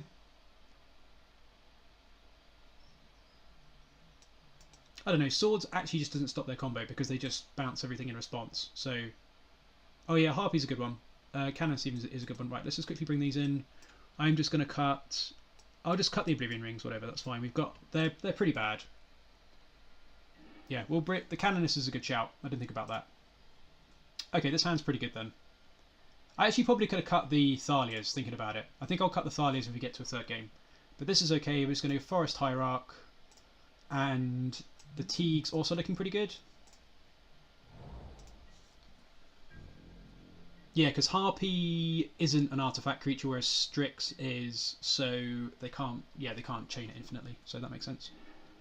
Nice. Still not going to go for Arbor, going to go for the Hierarch here rather than wasting that, since we can get something to remove enchantments.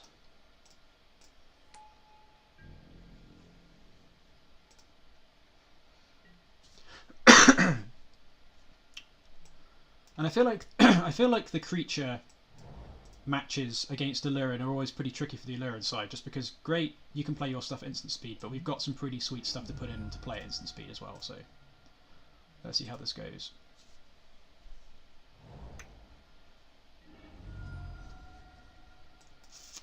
And kind of want to play the Teeg after the Green Suns. So I think this turn I'm kind of down for Caracas and then getting Pridemage. Okay, that kind of sucks, but is not the worst thing. So now, maybe Canonist? I think I want to save the Teeg as long as possible because I want to cast his Green Suns.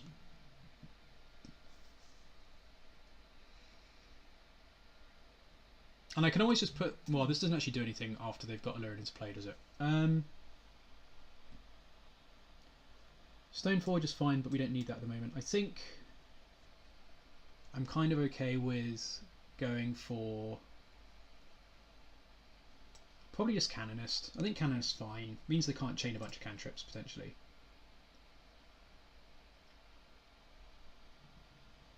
And then they might spend removal on this, I suppose. I think if we play Canonist this turn, it means we can spend the next turn getting something like a Pridemage, kind of, which would be the turn they're on 4 mana, which means we're a little bit safe, I think, against then... Well, I guess the T is kind of useless then anyway. I think I'm just going to play the Canonist, honestly. I think that's fine. And I guess... I don't think they play Wasteland. I'm just going to play the Caracas out. I think that's fine. Let's just do this. Let's not overthink this too much. I think Canonist is fine. I guess there's an argument for Stoneforge because it puts ways to kill their things into play, but I think I just want to try and slow down what they're doing. Shardless Agent's fine.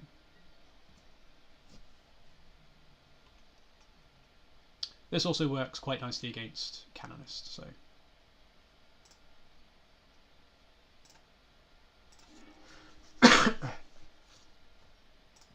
Resolves.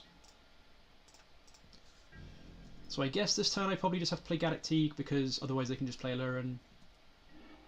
So that's probably fine. This isn't the worst. So let's play Hierarch.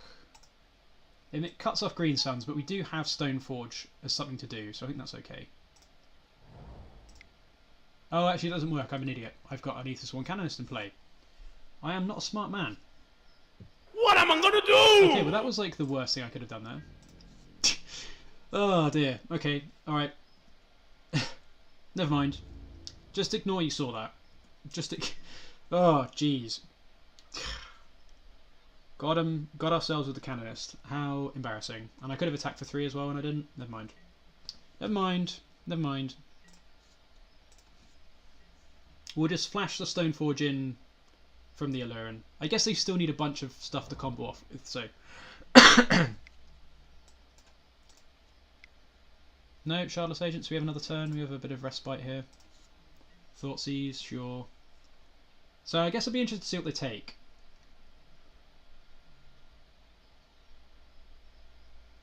They probably just think we're an absolute moron for not playing something other than Hierarch out. Oh.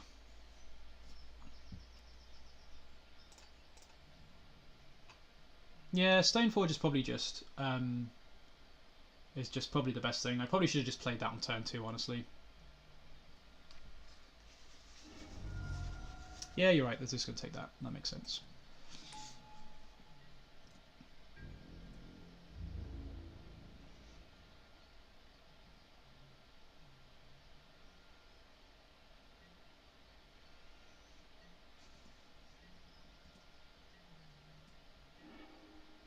Okay, the knight's pretty good. So what did we bring in? I think I'm going to get Pridemage. No worries, take care, Tom. Yeah, I should have just held the Canonist to flash him from the Alluran. Pete, you're absolutely right. I should have gone Stoneforge, held the Canonist. Yeah, the sequencing this game has been subpar. For sure. I think I'm going to get a Pridemage now, just so that's in play. And then we can flash in the Knight if we need to... Well, we can flash the Knight into play if they have Alluran, and if not, we can just play the Teeg next turn. I don't think there's any point playing the Teeg out at the moment. They didn't take it, so they probably don't care at the moment. I think this is fine. Is there anything better to get? I don't think so. I suppose I could get Tracker. But then I can't really do anything with any cards I draw. I think I'm just going to put Pridemage into play. And then if they decay us, at least we can... if they cast Decay, we can at least trade it with a Shardless Agent. I'm not going to bother attacking, that's fine. Yeah, this definitely could have gone a better way if we'd thought about this a bit more, I think. I've never played against Alluran with Maverick, to be fair, so... Just want to get my excuses in early, you understand?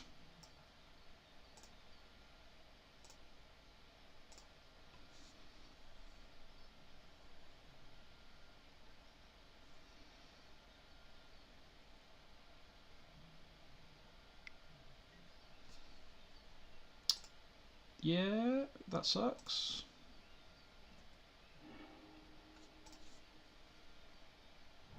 They don't know about the Knight.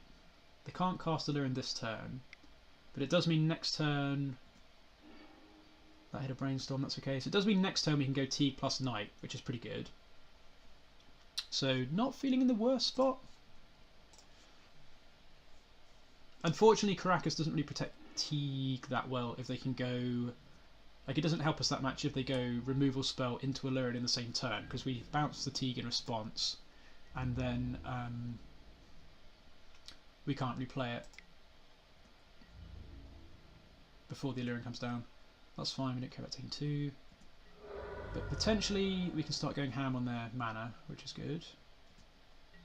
So let's play the Teeg out first. Oh, Green Suns is good. So we're Pridemage in play, we don't want to tap any mana for that.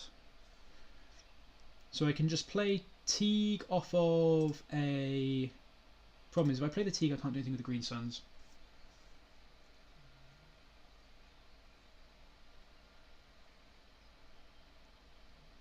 So they need to have Alluran, Strix. I guess they can just bounce these, can't they? I think I'm going to cast the Green Suns for Excavator, and then I'm going to get a Teeg. And then I'm going to play Teeg. I think that works. 1, 2, 1, 2, 3. I actually can do that if I play this. 1, 2, 3, 4. I think that works. Can I do it without tapping the Caracas? Yeah, I can go 1, 2, or I can go 1, 2. Gives me 3, 4. I think that works. And I need to leave 1 up for this anyway. No, I'm being an idiot. I have to do it the other way around. What am I doing? This doesn't work. 1, 2, 3, 4. So I can't play the Teeg this turn if I want to play the Excavator.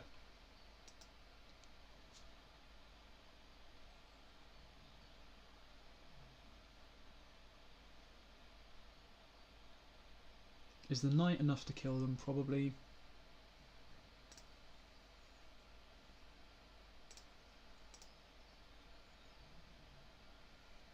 They've cast 2 Brainstorms. They removed the Canonist last turn.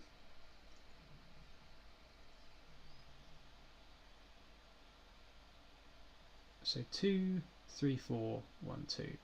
So I can't leave up a mana. I guess we just have to not leave up a mana and just hope that it's all fine, I think. Yeah, we can't leave a mana up and get an Excavator, but I think Excavator's fine to get. It's possible that it's just too risky, but... And we have to do it in this order because if we play this first we can't Green Suns. So that's 4 mana. Is there anything we'd want to get instead? I don't think so. I think this is okay.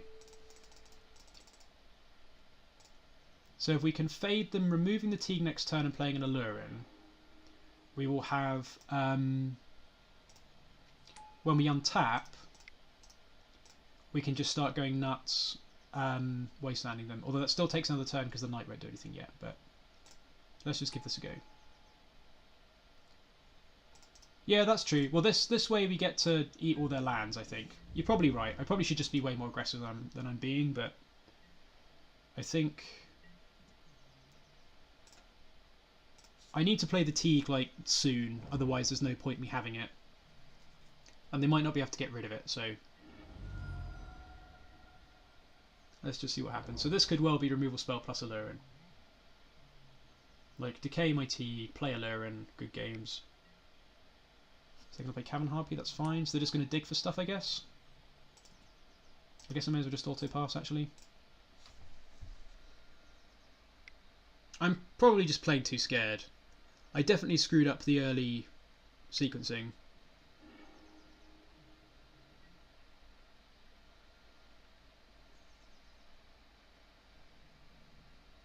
We are sort of trying to be super greedy here, I think, but let's see if it pays off.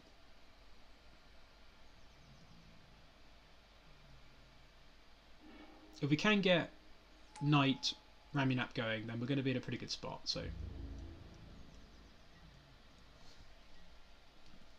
surprised he didn't attack with anything, I guess. Okay, that's fine. So let's play the Knight out.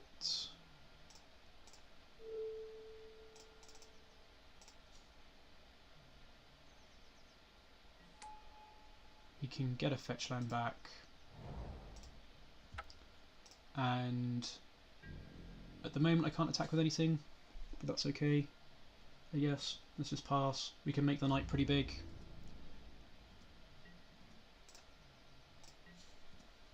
So we've got Pridemage for Allurin, and we've got Gaddock Teeg for Allurin, so we do have 2 ways to answer it on board now, and we can protect the Teeg with the Caracas if we need to, so not the worst. We might just lose to this, but we can always get a Maze. I wonder if they've got more than 3 basic lands.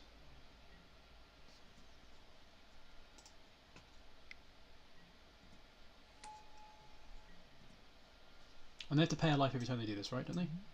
Yeah, pay 1 life.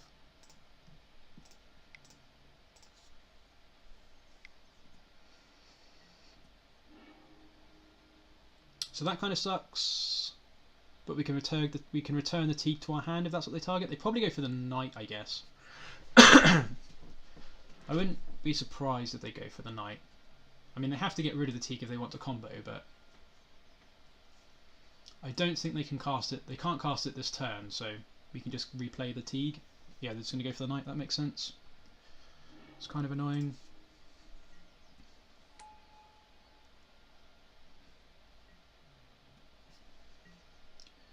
And I will crack this now just because I want to try and get a land out of my deck. I guess I could have got a Arbor actually, but so be it. Okay, that's pretty good. I guess it's pretty good. It might not be. Actually, Jailer's probably not very good against this deck because I can't exile the Cavern Harpy because they bounce it in response. And if they attack with the Cavern Harpy every turn, they just get the Monarchy back. So, and then it's going to be hard for us to get it back because they've got a bunch of flipping Shardless agents. So, I actually don't know if I want to play this. I suppose I probably have to play it because I need to draw something.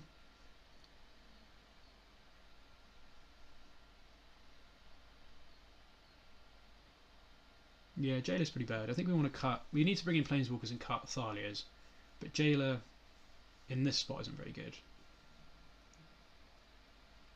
Is it worth playing the Jailer? I think I just need to get lucky, honestly. But the problem is they just get this back straight away. We do still have our plows, yeah.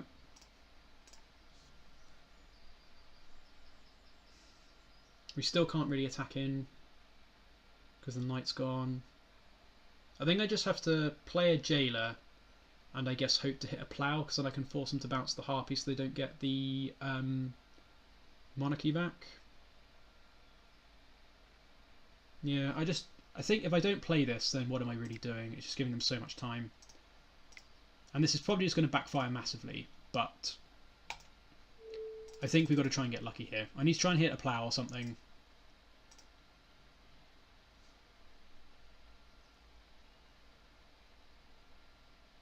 We get one guaranteed draw this turn.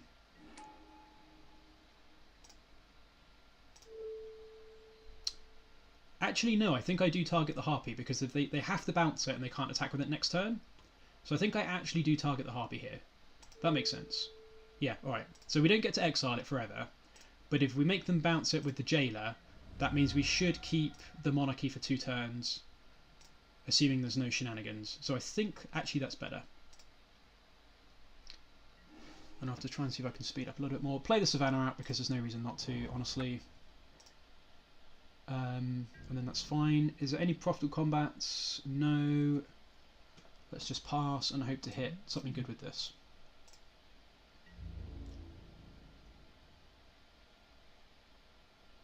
Oh, why not Heath from the graveyard? I should have done that. Yeah, great shout. I should have done that. Completely forgot. Okay, that's not really the draw we're after.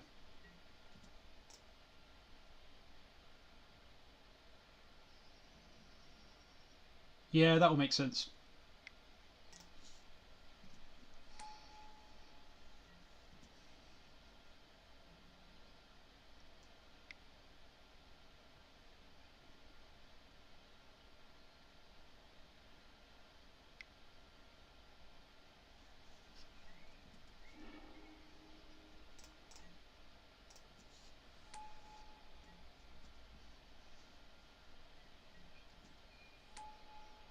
I wonder if this Teeg's even that good against Leyline, honestly. It doesn't feel like it is, because it stops... I think the Teeg's probably a trap, actually. If you've got it in play, and you're already in a good spot, then it's fine, but all of our ways of interacting with the combo kind of require this card, so I think this actually isn't the best spot. I think Teeg isn't necessarily where you want to be, honestly. To the point where I think I'm going to attack with the Teeg. I don't know. We can at least block something now. Let's play this out of the yard. I can get an Arbor, play the birds out. Yeah, that's a good shout. I suppose I could do that now, actually. That's a good idea. I didn't think of that. Yeah, let's do that now. And then we can play it back out again. That's a really, really good shout. Let's get an Arbor. Tap the Cradle. Get something sweet with the Green Suns. Probably just get a Knight, I guess.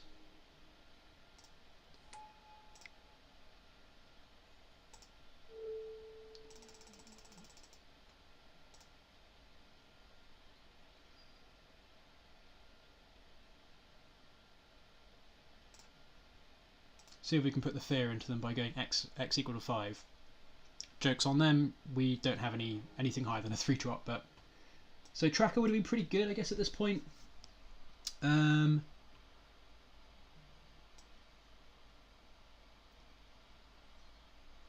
suppose I could get Knight of Autumn and kill the Strix, actually, to stop them getting the Monarch back. That's probably okay. That might not be the worst thing. He's asking in chat if I've got Titania. I wish I had Titania, that'd be gas. Oh, I could get Ranger, that's a good shout. Yeah, I didn't even think of that. Yeah, we're going to get Scryb Ranger, of course. Scryb Ranger is almost always the best thing to get, so we'll do that.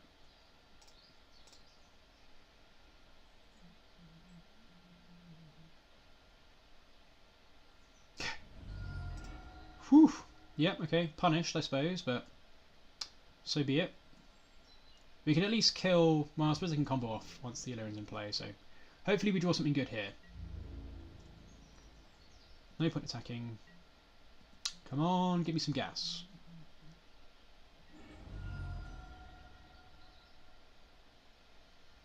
Is this going to be removal on like a Scryb Ranger or something?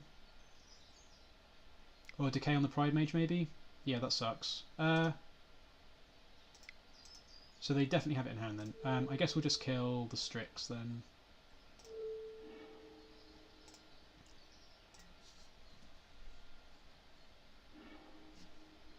Doesn't really matter that much. Okay, so we're basically just dead.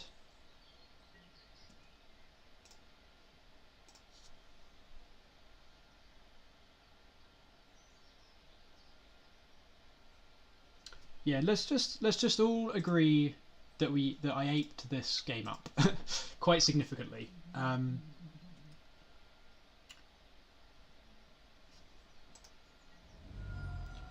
think I'm going to let them do it for a bit, just because I want to catch up on clock a little bit for the final game. And to be fair, they do need to find Strix within 9 life, so they might not find it in time.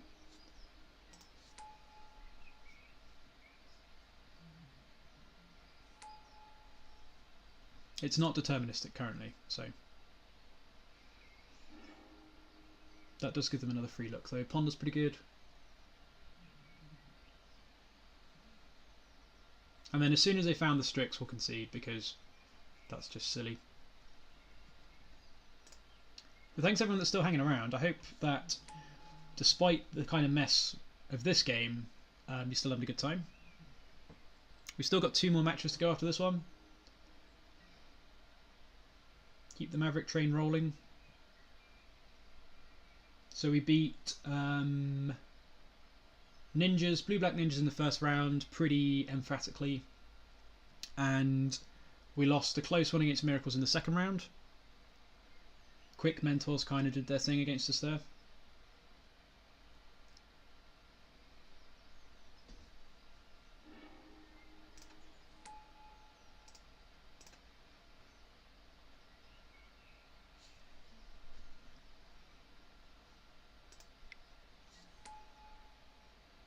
Oh, okay, that's pretty spicy. So now it's deterministic, so I think we can concede, because they gain a life every time they cast something, so I think we're just going to back it in here. That's pretty cool. Yes, there's nothing we can do about that, but the tablet means they gain a life whenever they cast a Strix or a blue card, so they can literally just draw their entire deck now. And then once they found the Strix, they don't need to keep drawing cards, because they can just bounce the Strix with the whatever it is, Harpy. Oh, the swords were in the sideboard. That's so silly. Okay, so then let's get. Is Thalia really worth it? I don't know. I guess Teeg is pretty. I guess they had to force the Teeg, so the Teeg's probably pretty good. Is Thalia really worth it? I'm not sure if it is. Choke's probably mediocre. Yeah. Thalia's probably good. Choke's probably mediocre. The Planeswalkers still seem pretty slow, honestly.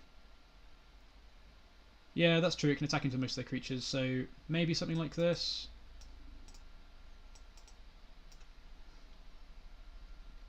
What am I doing? Taking out the 2 chokes? Something like that, maybe? I'm not sure Ooze is any good. Ooze doesn't seem amazing.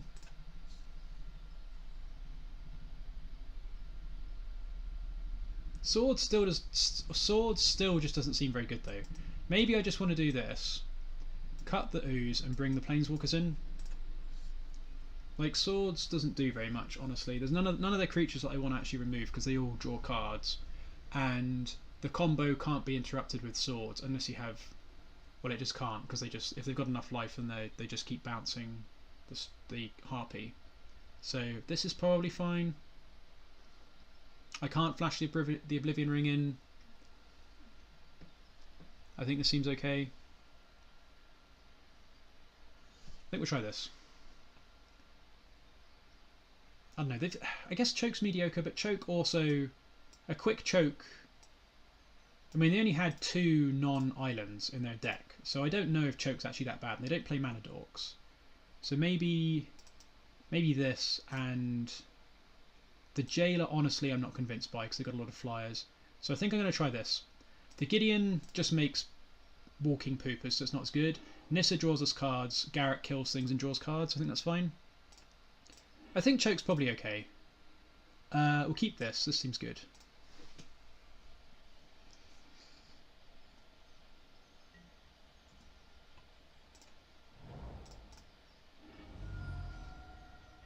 And since they didn't play Wasteland, we may as well just go Savannah.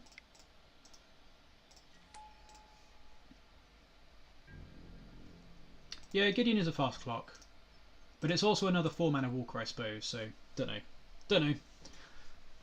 I have to admit, I've not considered the allure and matchup that much, so I could be convinced many different ways. I think second Thalia is not the best. That's kind of annoying since you have the Wasteland. Thanks very much for the follow, Cirrus 1984. Hope you enjoyed the stream. Thanks for checking us out. I don't want to show them Wasteland. I could just get Teeg. I think I want to wait. Honestly, I don't know. I need to put them under pressure. I think I want to go Thalia into Night, possibly.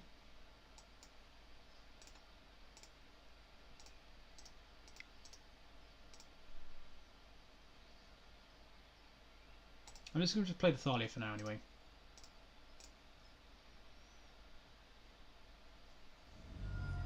Wow, that got a Force Will out of their hand. That's pretty sweet. Definitely take that.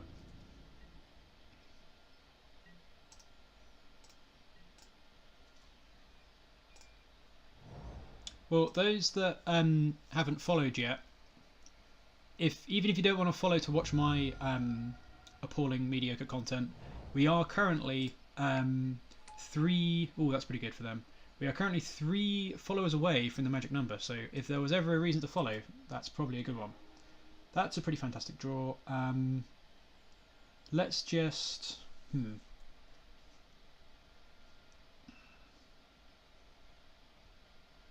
It can't go off yet. I think I can wait Thalia for a turn. I suppose there's an argument to just get Night here, as in Night of Autumn, and just dumps to the tablet. Does this just mean they gain a life? That's it. You gain life, 1 life for each of the colours that it is. I think...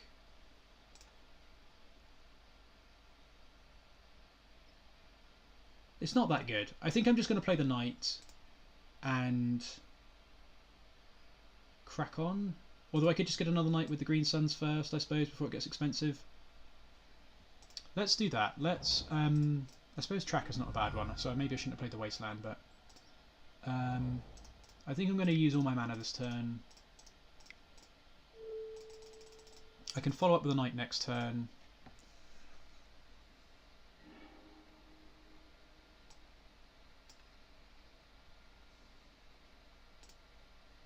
I could get Teeg, actually. I could just get Teeg. Teeg's probably pretty annoying. We've got a Knight in hand. We can put them under pressure. So Teeg definitely has strong argument. Pridemage is still pretty good. We have a threat in hand, which is going to be humongous. Problem is, if they start playing Strixes, then that's pretty annoying. But I don't really have a good way of getting around that at the moment, unless I draw a Stoneforge. Teeg's not really that important at the moment. Maybe I just get 2 knights. Maybe I should have played the Wasteland and just gotten the Tireless Tracker. That's also entirely possible.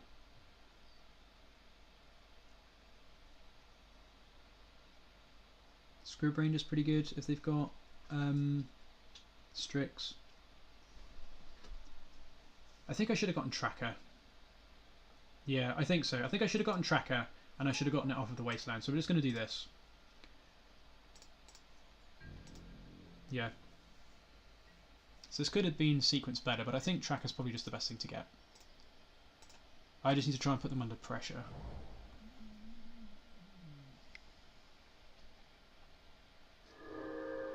Yep. Okay, well, I mean, that's not the worst thing for us. This is pretty good. Now we get to...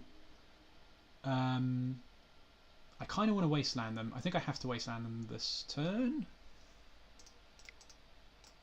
So I could go Thalia plus Wasteland.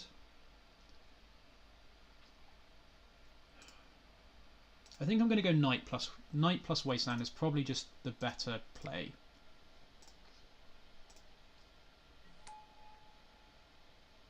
Or maybe I just play Thalia and then Wasteland them next turn. Let's just do this. I can Wasteland the next turn. Whatever, that's fine. They can't play Allure next turn anyway, so this shuts off cantrips. Let's just try and keep the pressure on a bit. Yeah, no worries, Pete. Thanks very much for hanging around, though. So that's okay. They've only got 3 cards at hand at the moment.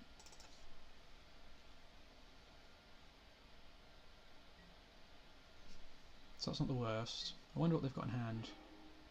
Second Thalia is pretty good. So let's start by Wastelanding this.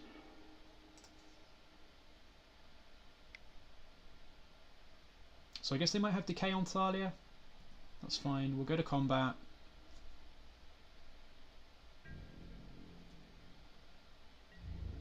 I don't think there's any reason that this goes wrong. I'm going to attack with both of these. I can replay one of either. I just need to attack him with the Knight. I don't think there's any point holding that back to do anything else. Like, they're just going to get a basic forest anyway. And none of my utility lands really do anything this turn. So I think this makes sense. I suppose they could have like a Snapcaster Mage. I don't know really. I don't know how I get got by this, other than a removal spell, like Abrupt Decay. Oh, Cleek, okay. That's fine. That's kind of interesting. So they're going to chump the Knight, I guess? So they're digging and maybe chumping the Knight. Strix goes to the bottom. That's pretty good for them. They could try and... I don't know if they can try and race, though. This is 8, so... yeah, they're just going to chump. That makes sense.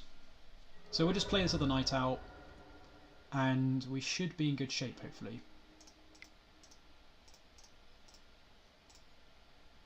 And then if they thought Caesars or something next turn, that's also pretty gas.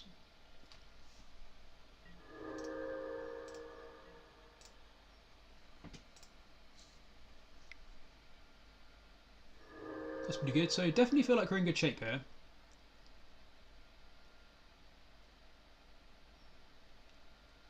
They're not dead on board next turn. 12, 13, 14. So since they're not dead on board next turn, I'm going to get a Wasteland with one of the Knights, waste the Tropical Island, and attack for 7, 8, 9. And then they'll be dead the following turn. But I don't think there's any way we can kill them next turn unless if we draw a fetch land. GT's pretty goddamn good there. Okay, that's pretty nice. Oh, we actually can't... yes, we can do that. We don't actually need GT though.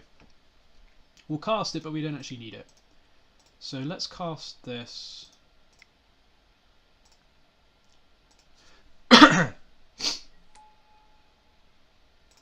I definitely think I'm going to Wasteland them.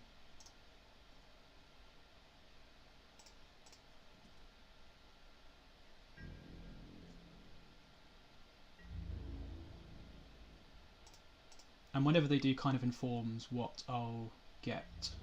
So if they kill the Thalia, for instance, then we can always. I think this is fine. Let's just waste their tropical island. They don't have any way to kill anything anyway, so sweet. We will just get a wasteland. So I guess Mazavith is also a possibility, but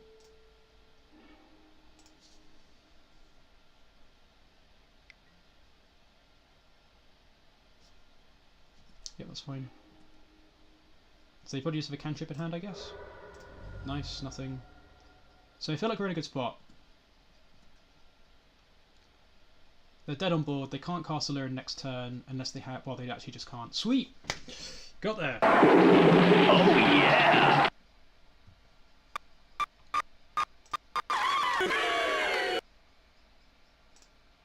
Okay, how's everybody doing? So, slogging our way through a Maverick League. Currently 3 matches in. We're going for the full value league by the looks of things.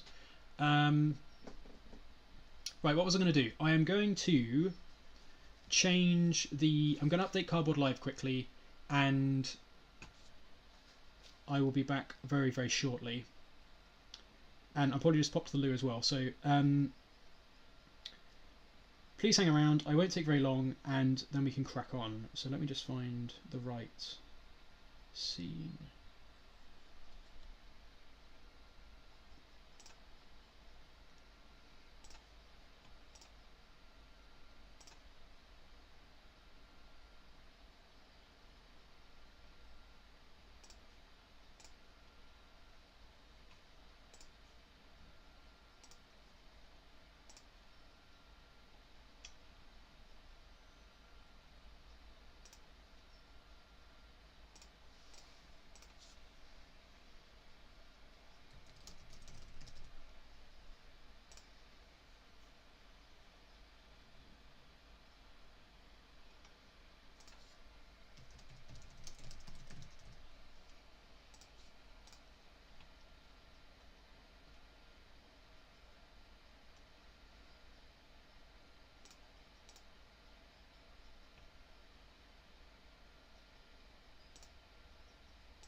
Honestly, I think calling this guy a genius is an understatement. I mean, the guy's on a whole new level. The abilities of this guy genuinely terrify me. Wait, BossKrenko, who the f is this?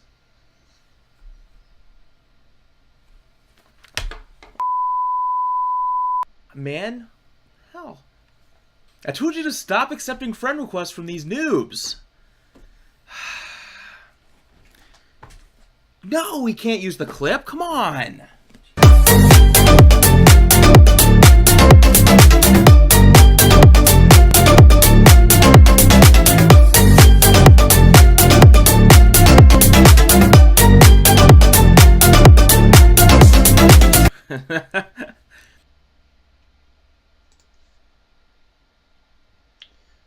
Okay, sweet, we're back. A little bit quicker than I thought, so that's good. Okay, I've updated Cardboard Live, so hopefully that is showing up correctly. So we're on the straight green-white Maverick today rather than having Abzan stuff. We do have 4 Leyline and the Void in the sideboard, but we're not ever expecting to cast those, so it's been going pretty well so far. Let's see if we can lock up the 3 wins.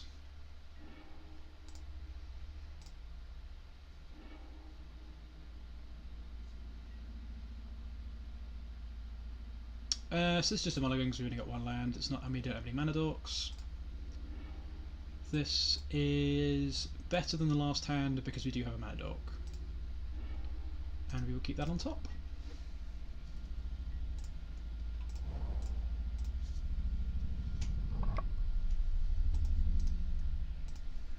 Swamp Thoughtseize, so quite possibly combo.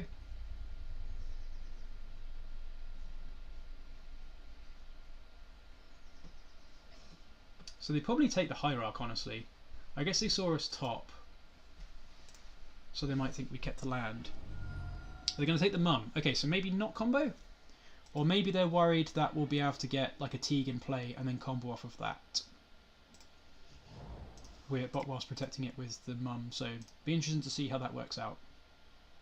It could also just be something like Grixis Control or maybe Delver. Although I don't actually know, they wouldn't be playing a basic Swamp. So it could be some sort of control deck as well.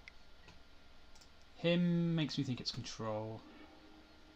That kind of sucks. What did we lose? We lost our other land, which is pretty annoying, so binning the maze would have been more preferable there, but if we draw a land we'll be okay. Never mind. And we may as well just play everything out at this point, since yeah, the maze isn't amazing, but we can't protect the knight by holding anything in hand, so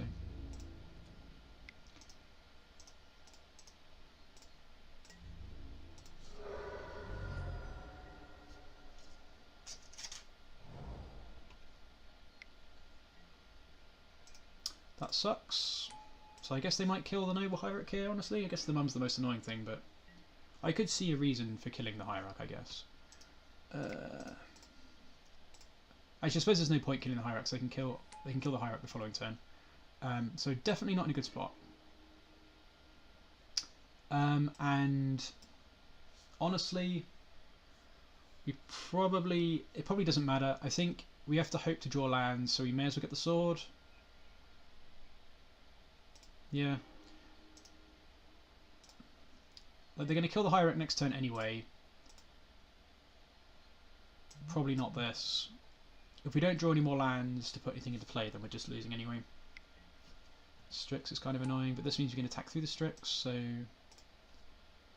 we just want to draw running lands for the rest of the game. The Inquisition kind of sucks. Yeah. That's actually kind of surprising, I think. I would have thought they'd take the sword and then kill the Hierarch because I can't cast the Hierarch. I can't cast the Knight anytime soon. Whereas now we can put this into play, so don't know really.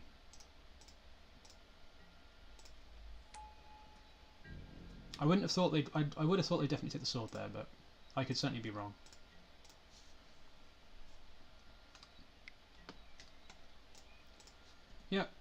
It's a bit of a tilt.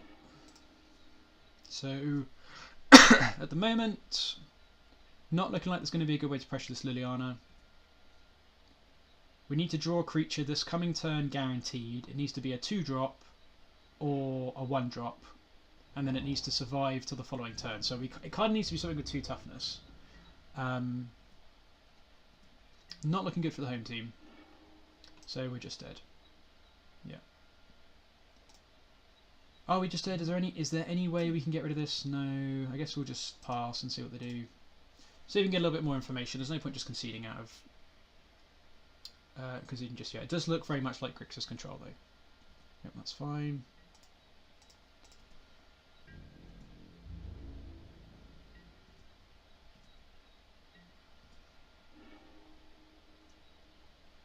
Alright, well we're just going to concede at this point.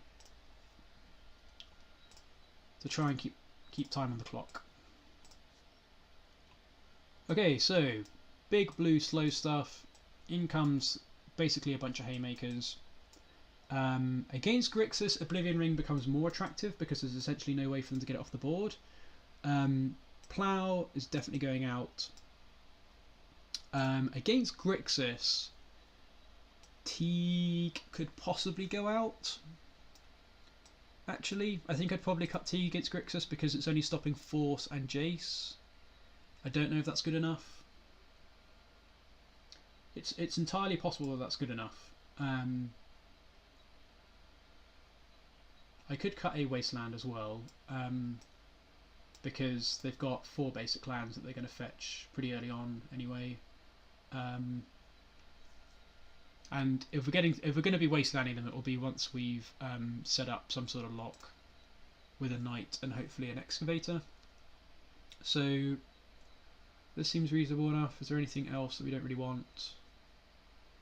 Thalia's good, Scryb's good, all of this looks pretty good. The GTA's fine. You could definitely cut the GTA, but it means that we can do something with a Hierarch or a Birds potentially. Maybe not the Birds, but Palace Jailer's probably fine. Still not massively convinced by this card, but I think we'll try this. I think I'll leave the Teeg in because it is pretty good against. The problem is they have a bunch of smaller planeswalkers. I don't know that. I don't think it's that good against Grixis. I think I'll bring in a Oblivion Ring. I'm not convinced this is that good against Grixis. Like they've literally just got Jace, 2 Jace, and then some Force of Wills. And we're going to be, I don't know, we really want to be able to cast Green Sun Zenith. So, yeah, not convinced by that one. This could be rough. So we have to get Arbor on turn 1. And then hope to draw lands and hope that they don't have any way to kill the Arbor. But if we can draw a land on turn 2 and resolve this choke, then we basically win. The Stoneforge gives us something else to do. The Pridemage gives us something else to do. If we don't draw any lands, then we're not looking very good. So this is kind of a risky one. They're also playing a bunch of Thoughtseizes and Hymns. And mulliganing to 6 doesn't sound very attractive against the Thoughtseize Hymn deck. So I think I'm going to keep this. And hope, like we kind of need, like if we go to 6, don't know. I think this is a keep. I think it's definitely close, but I think this is a keep. Maybe some people think it's a snap keep. I don't know, but I think it's worth considering throwing this one back. But I think we'll try it.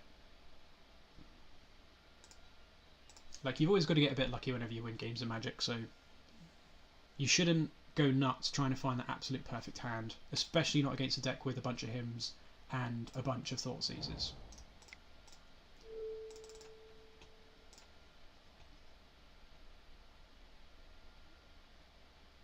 So, I mean, I don't think you force this on turn 1. That seems unlikely.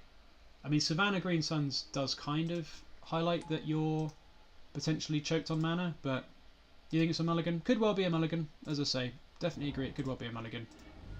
So if we get pushed here, then I'll be sad panda. If it's a Thoughtseize, I'm not as worried. Okay, Inquisition, so that's okay. So this means that we could draw a land, so they'd probably take the choke.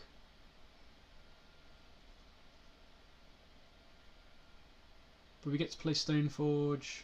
Hopefully we just draw land next turn. Yeah, they took the choke. Makes sense. A land would be great. Rewarded. So...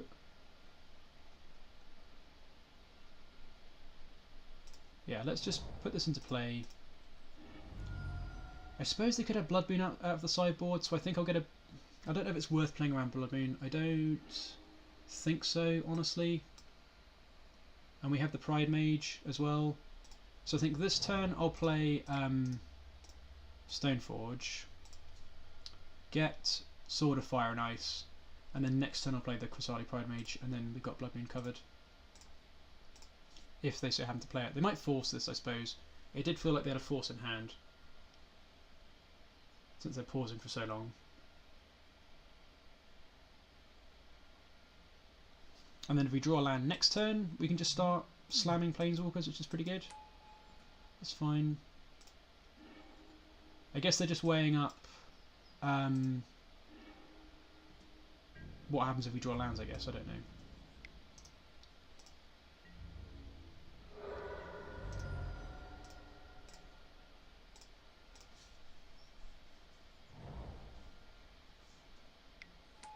Yeah, Strix kind of sucks, but we can attack. So if we draw a land, we can attack through that. No, we can't. Living Ring isn't really what we're looking for.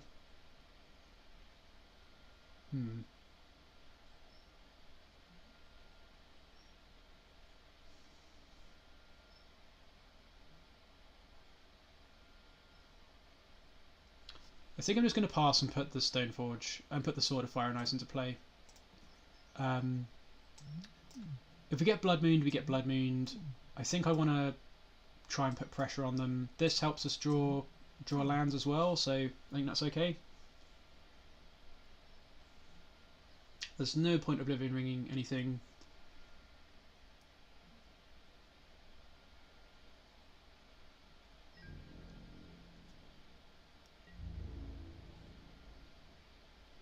Yeah, I think... and if they have a Blood Moon, it's likely to be like 1, maybe 2 Blood Moons anyway. And I'm not convinced he'd bring it in against Maverick anyway, so we'll see. Just trying to think of things that could go south for us here, but I think we just want to play Sword of Fire and Ice. And then start cracking in for cards and damage next turn.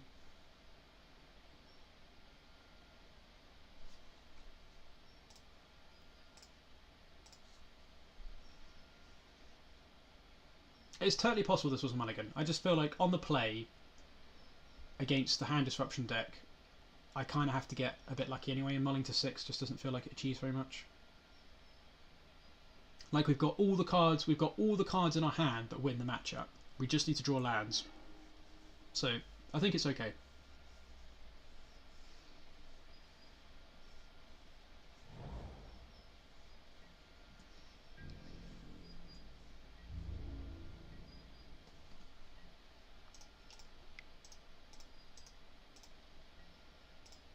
So I suppose they could have Edict up. That's pretty good, I guess. They could just have Push up. Push kind of sucks. So because I don't really want to get Fatal Pushed on the Arbor, I think I'm just going to attack with the Stoneforge Mystic. And I may as well tap the Dryad Arbor, I guess. And this also looks like we've got a Plow up, which we obviously wouldn't keep in, but I think we're just going to do this. And if they push it, then so be it. Edict's kind of annoying, but if they edict, then yeah, that kind of sucks. This isn't playing around Edict very well, but I think it is what it is. And to be fair, this way we can still get a Hierarch next turn off the Green Sun, so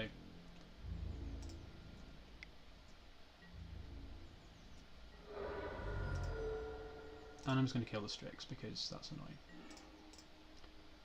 Okay, that's a pretty good draw.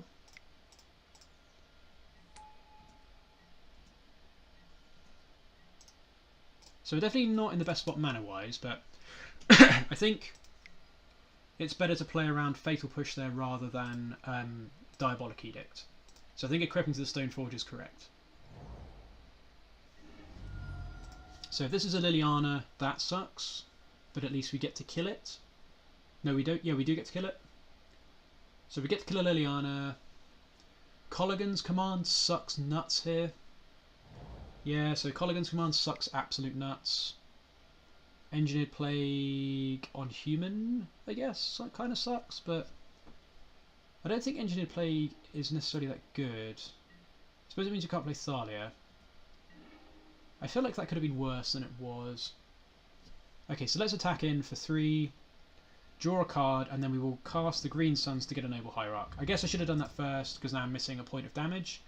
But I think I'd rather, if I draw a land, I'd rather play a Knight. So I think this is better. I think 1 point of damage is going to make a difference here, especially with this sword in play.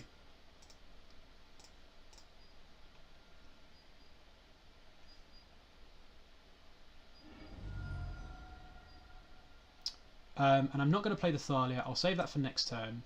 I am going to cast this Green Suns to get a Hierarch though.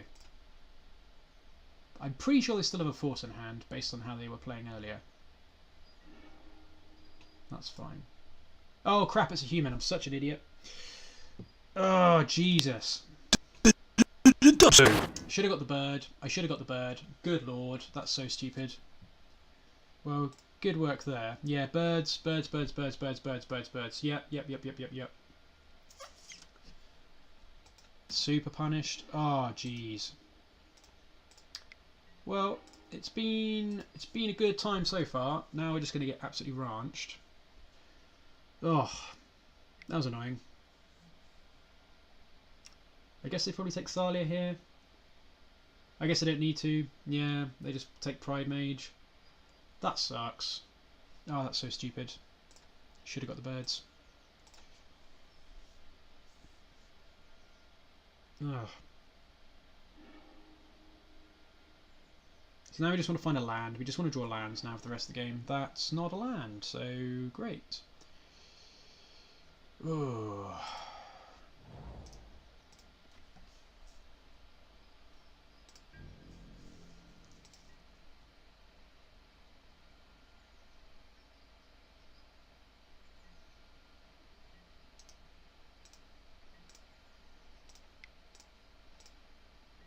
And now he's going to get Jace into Oblivion. Yeah, that sucks. At least I guess they're not being super greedy. They are actually just brainstorming rather than trying to lock us out of lands. Oh, jeez. Right, land would be great. That's not really what we're looking for.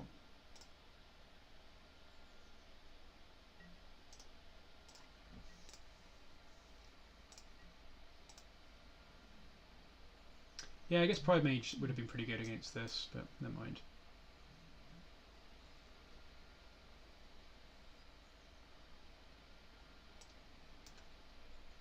So I think the keep was still fine, just it relies on the competency of the pilot, and in this case the pilot was not very competent. And this means you can't even play Night Out. If we draw a land we can Oblivion Ring though, so that's fine. Probably gets forced. But this means we can potentially kill Thalia next turn, although they probably just bounce it anyway with the Jace before we equip it. Get this anyway. We can't cast anything else this turn.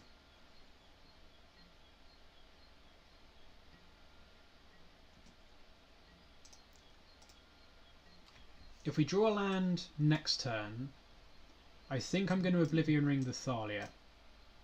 Potentially. I don't know actually. I'm actually not sure. That's probably rubbish. If I draw a land next turn, I should probably cast the Knight. Oh, well, never mind. So now I have to think about whether to Oblivion Ring something. Yeah, so I suppose I could Oblivion Ring the Engineered Plague. So 2 turns until Thalia goes off. I think I have to cast the Oblivion Ring on the Liliana. I think that's what I have to do. Because if I play the Knight, it just dies. And I can't play anything else. So I just have to hope they don't have a force here. And we're just going to get a Savannah because I don't think it makes any difference at the moment. So hopefully they don't have a force. If they have a force, we're probably just dead. Yeah. That's so annoying. Oh, I can't believe I didn't get birds. Right, pass a turn. So we still have a chance if we just draw another land. And then we can play the Gideon. Then we can play the Garrick. And then if we keep drawing lands, we can play the Nissa. And I guess the Knight actually is pretty big, right? 1, 2... I'm being an idiot. The Knight's actually quite big. So maybe I should have played the Knight. But they can just bounce it. That sucks, but we've still got Planeswalkers, so we need to draw a land this turn. We absolutely need to draw a land this turn. Because if we don't draw a land... If we don't draw a land this turn, I guess it could snap him. No. This still plays. So if this resolves, we're fine. If it doesn't resolve, I think... If this... No, it just gets bounced though, doesn't it? What we wanted to do was play this turn. Put a token into play, and then they couldn't bounce both. But I'm honestly surprised they didn't just bounce the Knight, to be perfectly honest. Are they going to him? They're going to push. Yeah, that makes sense. Yeah, I suppose like whichever way you want to do it works out fine. Now they're going to play Strix. Yeah, that was such an epic punt. That's a real shame.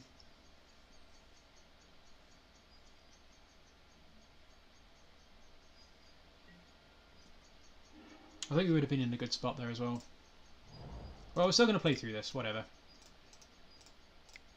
They can do what they want.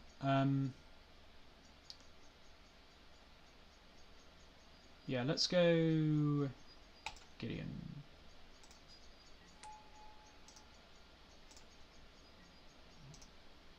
We'll try our best. There's like no way we can fight through the zombies, but...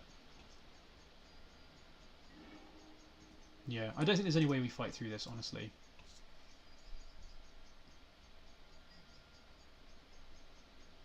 We're going to give it our best shot.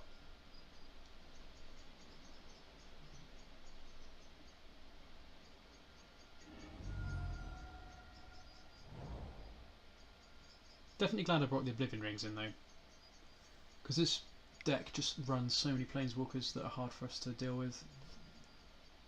Sure, let's just discard this.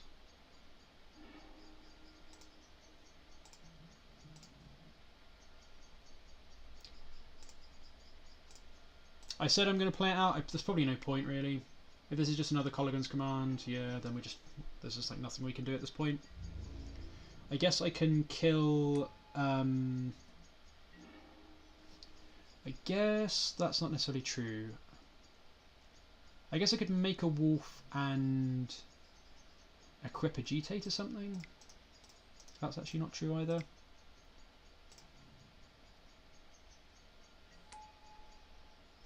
So I can do this. I can do this. I can do this. Still not sure there's a way through this. And they get 3 tokens this turn, or is it 4 tokens? They get 4 more tokens this turn.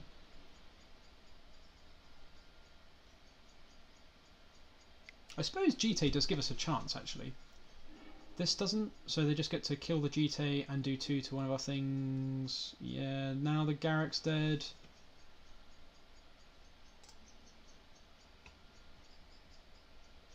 I guess the fact they managed to cast all 3 Colligan's Command kind of doesn't help, but there's really no point. There's really no point looking into it too much. We punted massively, and this is just how it is.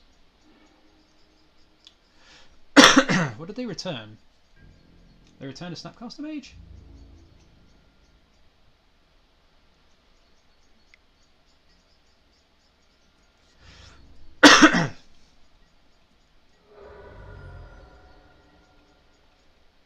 Is there a single draw in our deck that does this? If we had like a Titania, that'd be pretty good. Okay, they're going to put something...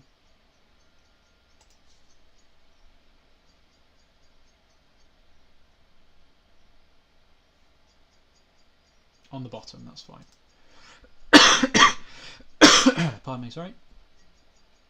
I don't think there's any way to get through these though. I guess we need... Pardon me, sorry. I guess we need like a Scryb Ranger or something, but we're just dead. They just get a million of these guys next turn. Yeah, we'll just pack it in. We'll just pack it in, that's my bad. Right, oh, wrong one. Right. Pardon me. Okay. So that kind of sucked, but that's my bad. So apologies to everybody for that one. I guess we lost the first game anyway. So, and the Colligan's command decks aren't always the easiest. But anywho, let's crack on to the final match then and see if we can get the 3-2. That would be nice. But thanks everyone that's still sticking around. It's been a fun stream, and yeah, I really appreciate it.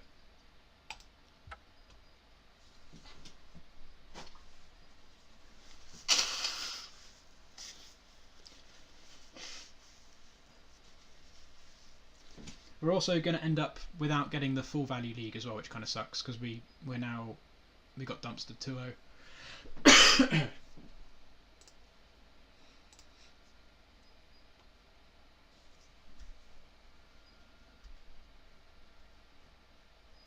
But I'm planning to stream again tomorrow, probably similar sort of time, so 1 PM UK time. So probably play Maverick back again, I think. Definitely enjoying this at the moment. Although everyone seems to be playing Maverick, seems to be quite the in thing. And if anyone who wants to stay up on when I'm going to go live, if you've possibly enjoyed the stream, make sure you hit the follow button. We're currently at 66 followers, so just 3 more followers and we'll hit that magic number. You know what to do.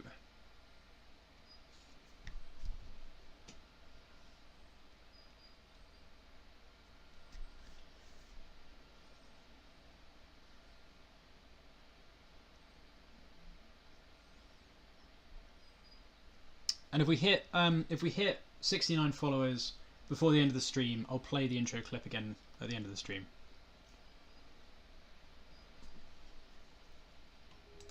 How's that for an incentive?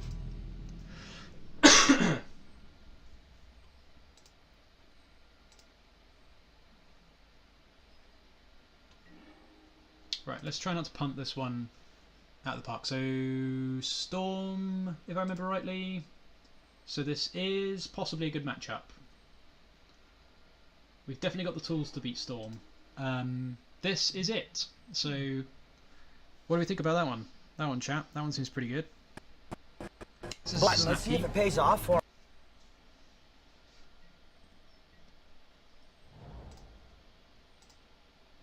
Pretty sure this is Storm anyway.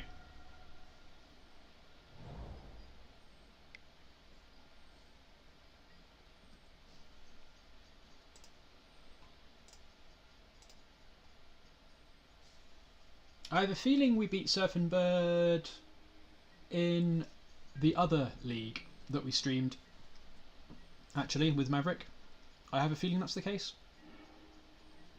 Not the best draw, but in any case we're going to go Savannah, play a Mother of Runes. I suppose I could have played a Dryad Arbor, but I really want to get a Mother of Runes going, and then we can just play the Teeg off of the Horizon Canopy.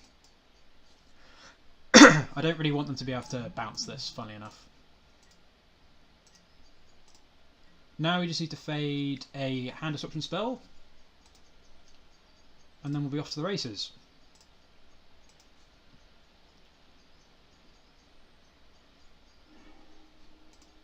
Apologies if you can hear the humongous amounts of rain as background noise at the moment.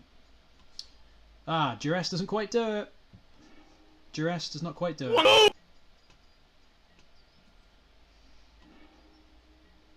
That's not the worst draw.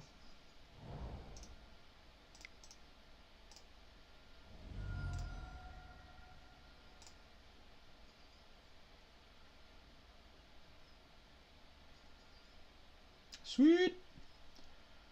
Is this deck good? What do you think, Tom? Victory!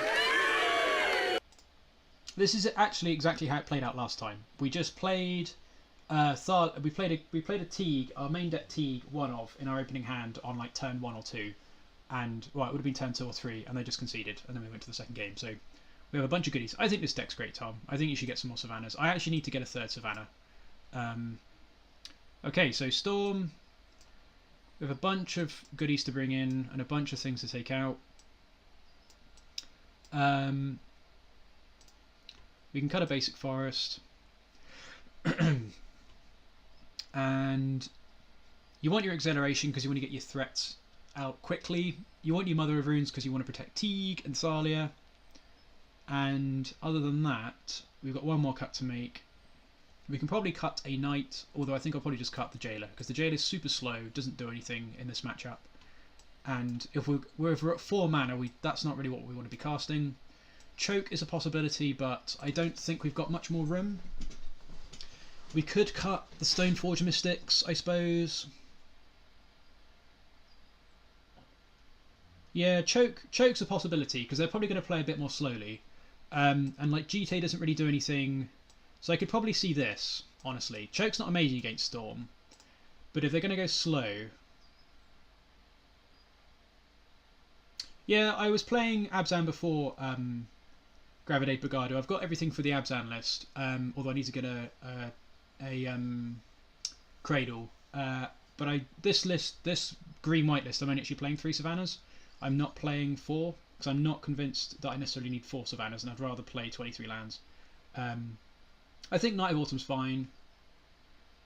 I think this is okay, honestly. I'm just going to go for this. Like, Night of Autumn's a clock, and it can potentially kill, like, an LED or something. It's kind of medium, but I think it's better than having Stoneforge Mystic for GTA. So, I don't know. We'll just give this a go. What do you think about this hand? This hand seems pretty good, right? It's a bold strategy, Cotton. Let's see if it pays off for him.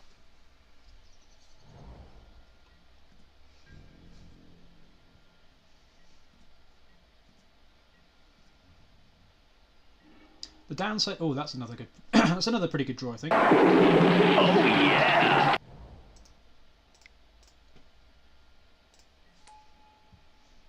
The downside to not playing any black does mean that we can't cast our Leylines, but it is what it is.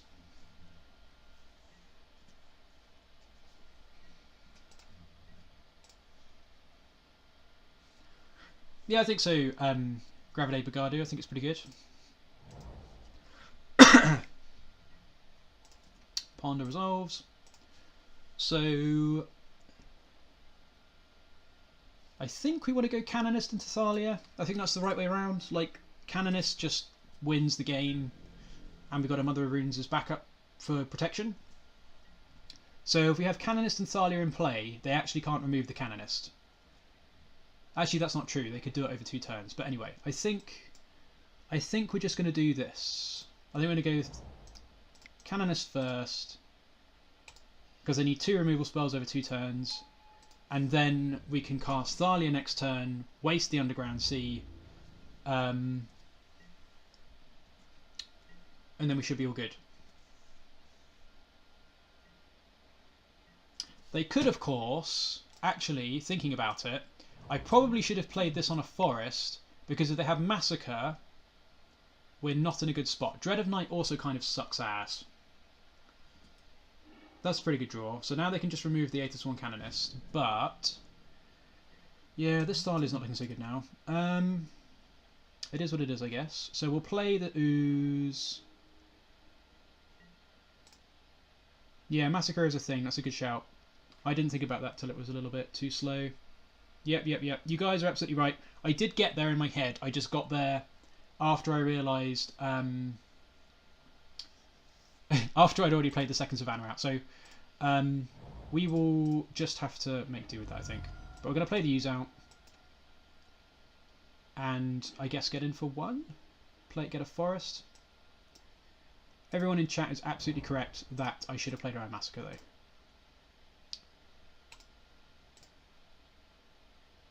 Yeah, Ooze is still fine to play out here. And then we'll attack for 1 because I don't think there's anything that we need to worry about blocking this.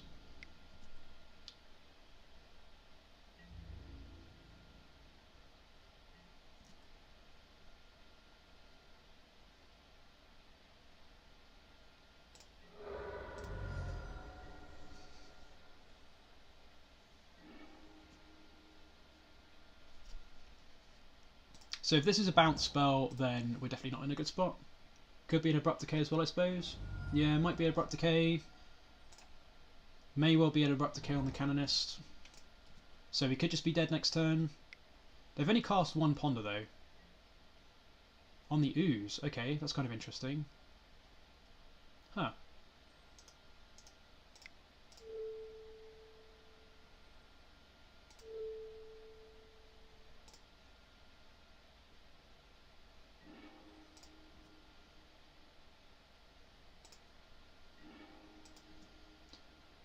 Maybe they're just worried the user's going to clock them? I don't know.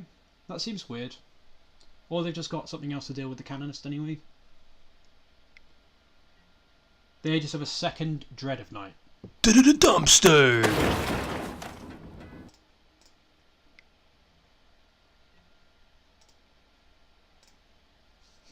Okay.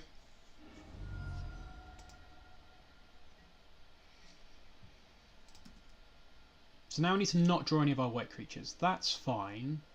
So it's currently going to be a 1-1, but we can play this in Wasteland. I think I'm just going to Wasteland them because that grows... Like, we'll grow this out of range quickly enough anyway.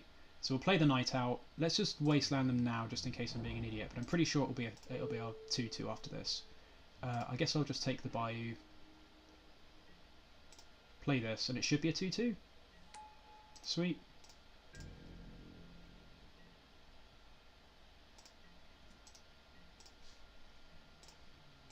I mean, they don't have any combo pieces, I imagine, at the moment. And we can just start wastelanding them into Oblivion, which is pretty good. That's not the best draw. But we'll play the Arbor out, at least. And actually, I'm just going to wasteland them this turn. But it does mean we can get rid of a Savannah, which is good for us. So, actually, I guess it doesn't really make any difference at this point. I will wasteland them now, though.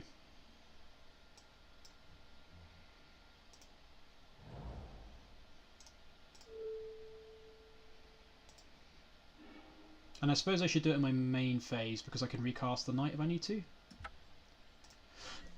Pardon me. Yeah, I feel like it's unlikely that they've got Massacre and 2 Dread of Nights. I feel like you'd play one or the other. So I feel like we don't need to worry about Massacre too much at the moment, but we'll just have to see. A land would be good here. Ramunap Excavator would be the absolute nut. Teeg. How do you... Teeg... Teeg actually doesn't play here, because they've got double Dread of Night out, so... Not so good on the Teeg there.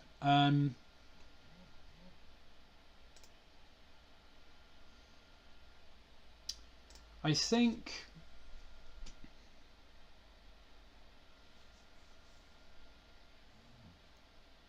I'm definitely going to wasteland them, and then next turn I'll start clocking in. So I think I will still get rid... I think I'm just going to get rid of the forest. You think just start trucking in for 5? I don't know, I'm kind of tempted to wasteland them once more. I guess I can't keep them off mana, that's true. Yeah, let's just start clocking in. That's fair. It is a 3-turn clock. If I wasteland them, it doesn't speed the clock up. Yeah, let's just start clocking in. That makes sense.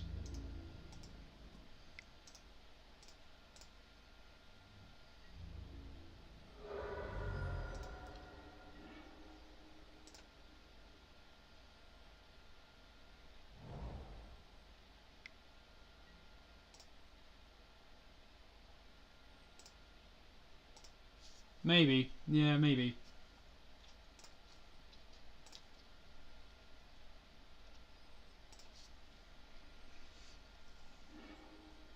That's quite possible. Maybe. I don't know. My instinct was to wasteland them, I guess, but... Sure. So we might have got there if we hadn't wastelanded them, I suppose. They get to see our hand of gas that we can't cast. Yep. So looking pretty dead-zo. Yeah, so it looks like if we wastelanded them we would have got there. Because they wouldn't have had... Yeah, so... Everybody blame the library at Pendrell Vale in chat. Ugh. What am I gonna do?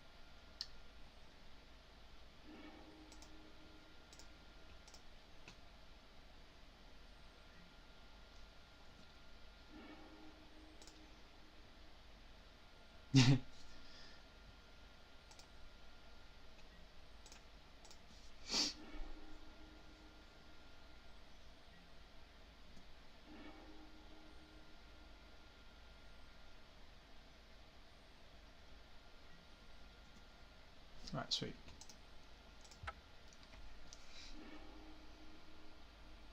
Now we're going for one more tutor.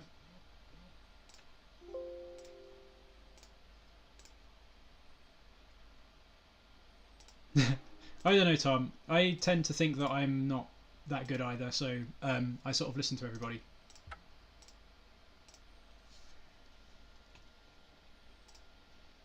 The fetching Hierarch off of Green Suns into Engineered Plague on Human last match kind of indicates the same. Okay, we'll keep it as it is. That was fine. Let's just hope we don't get double Dread of Knighted again. But that all seems okay.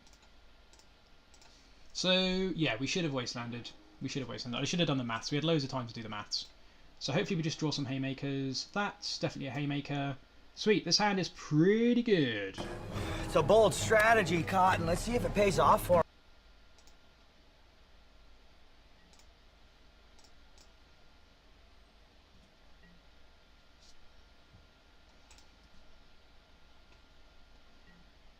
And now we can go Savannah.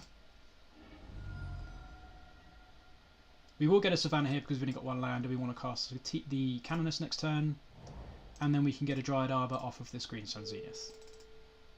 And I'm sure we'll find a way to get rid of it for a Massacre at some point.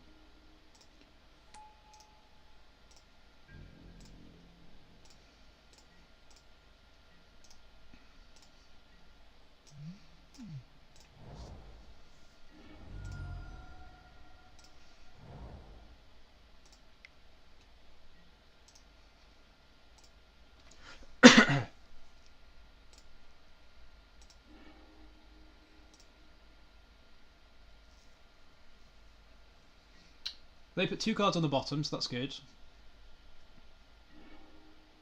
That's not the best draw. I think we're still just going to play the Canonist out. And then next turn, because this just slows, this means they can't double cantrip. And then next turn we'll play, I guess next time we might play Library. We'll see what lands we draw. I think next turn we'll probably play Library. Brainstorm's fine. Mystic's probably a quicker clock. And they've now got 2 things to potentially deal with. What do we think? Shall I Library next turn or Mystic next turn? Or should I get a Hierarch with the Green Suns? If I draw a land, I'm going to get a Teeg. So they could Massacre us from this point onwards. But we don't think they've got Massacre because they had 2 Dread of Night. Yeah, see what we draw. I think they've probably just got Dread of Nights, honestly. So I could just get a Teeg here.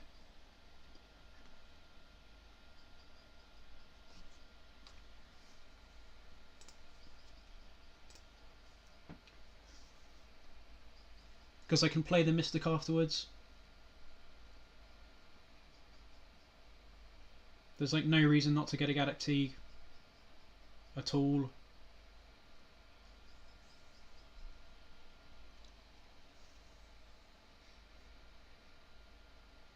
Yeah, let's just get a Teeg.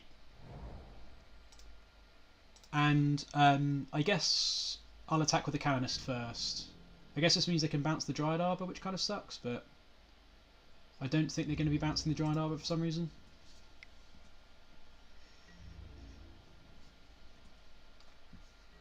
And they've already cast... No, they've only cast one Brainstorm. Okay.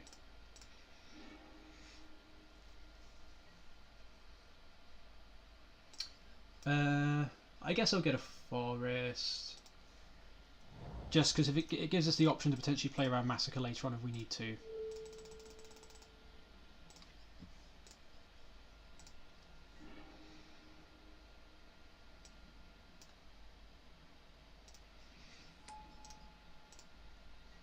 So they can't play double Dread of Night next turn. They could play one Dread of Night. But I don't think we can play around that really. I guess I could get a Pridemage actually. Which I can't Green Suns for now. I suppose Pridemage is an interesting choice, but I think we just want to play Teeg. That said, maybe Pridemage is a better get. Just because... Don't know. So Teeg actually does look like it might be the right one here. So now they can just go double Dread of Night. They're going to Thoughtseize the Canonist. That sucks. Now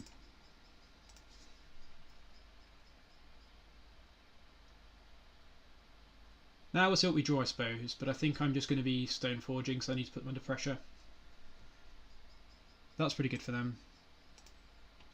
That did cost them a Pestle though. So could have been worse. Oh, whoops. I thought I'd clicked OK on that.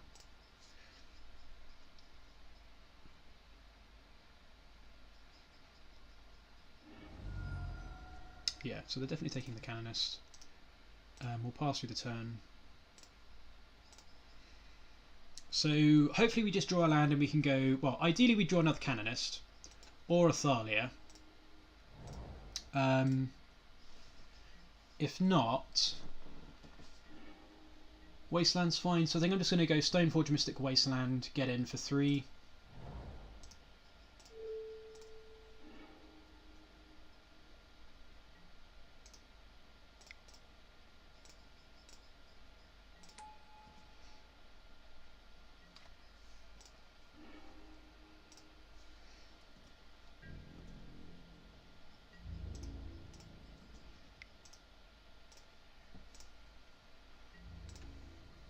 So we definitely could still lose this. But they still need a way, they possibly still need a way to get rid of the Teeg. And so they've got a decay for the Teeg, I guess. So we'd like to draw a land here.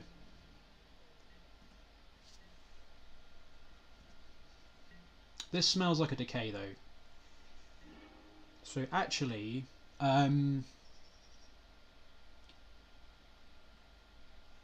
Gaia's Cradle would have been perfect. So we're just going to have to hope they don't have the decay, and we're just going to put everything on the Teeg because that's the only way we can do that this turn. It does smell like they've got a decay. No, no worries. Sweet, got him. Oh yeah! Okay, well, that was kind of gas. Managed to get the 3-2 again, which is always sweet. Let's go to the 3-2 scene, which is the most used scene by far.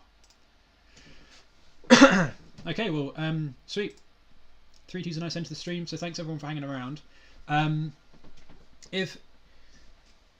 So we're at 66 followers at the moment. I'm 3 followers away from the magic number. So if we get 3 followers in the next couple of minutes, I'll play the intro clip again. Because some of you might not have seen it. So I'll just see if there's anyone around who hasn't followed yet who wants to give us a follow, and then I'll play the clip again. I can definitely see the clip is worth it.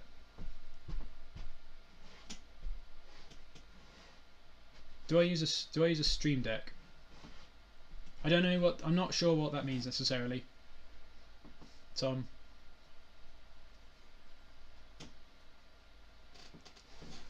I don't know what a stream deck is.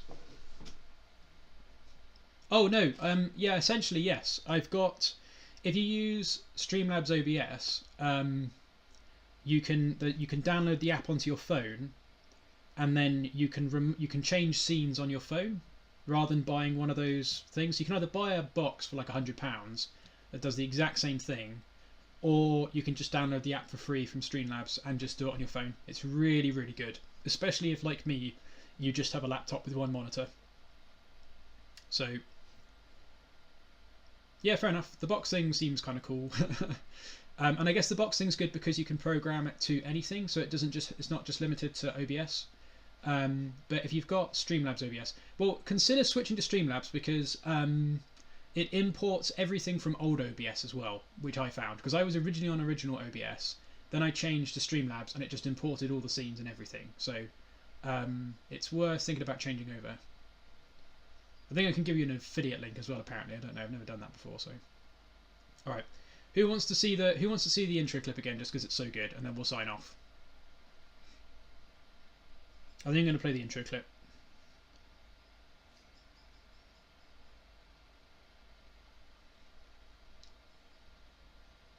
Honestly, I think calling this guy a genius is an understatement. I mean, the guy's on a whole new level.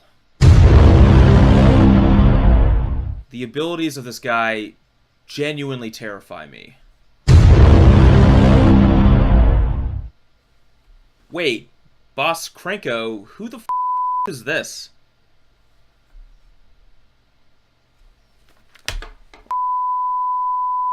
Man?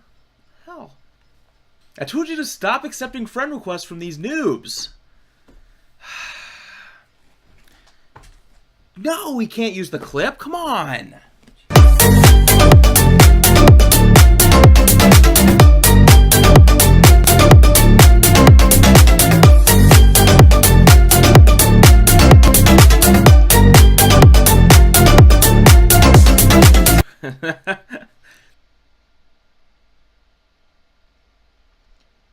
You prefer it without the bleeps, Tom? Well, I don't know. As the director, producer, and financier, I think it's okay. So he doesn't actually swear either, which is also funny. Anyway, right. Sweet. Well, I'm actually finished now anyway, Pete. But thanks everyone for hanging around. I managed to get the 3-2. If you want to watch previous leagues on my channel, you can do underneath the stream. There's a link there, so go nuts with that. And as I say, if you haven't given us a follow yet and you fancy giving us a follow, all very much appreciated. Yeah, the 3-2 dream, the 3-2 dream. I think that means you're a real streamer if you get 3-2 every single time. So that's good.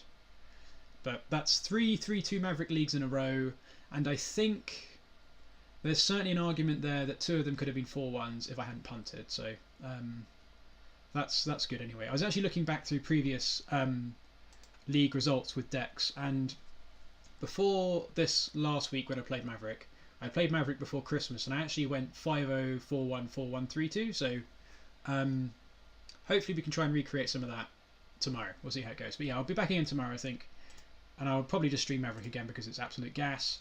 And take it easy, everybody. Catch you again tomorrow.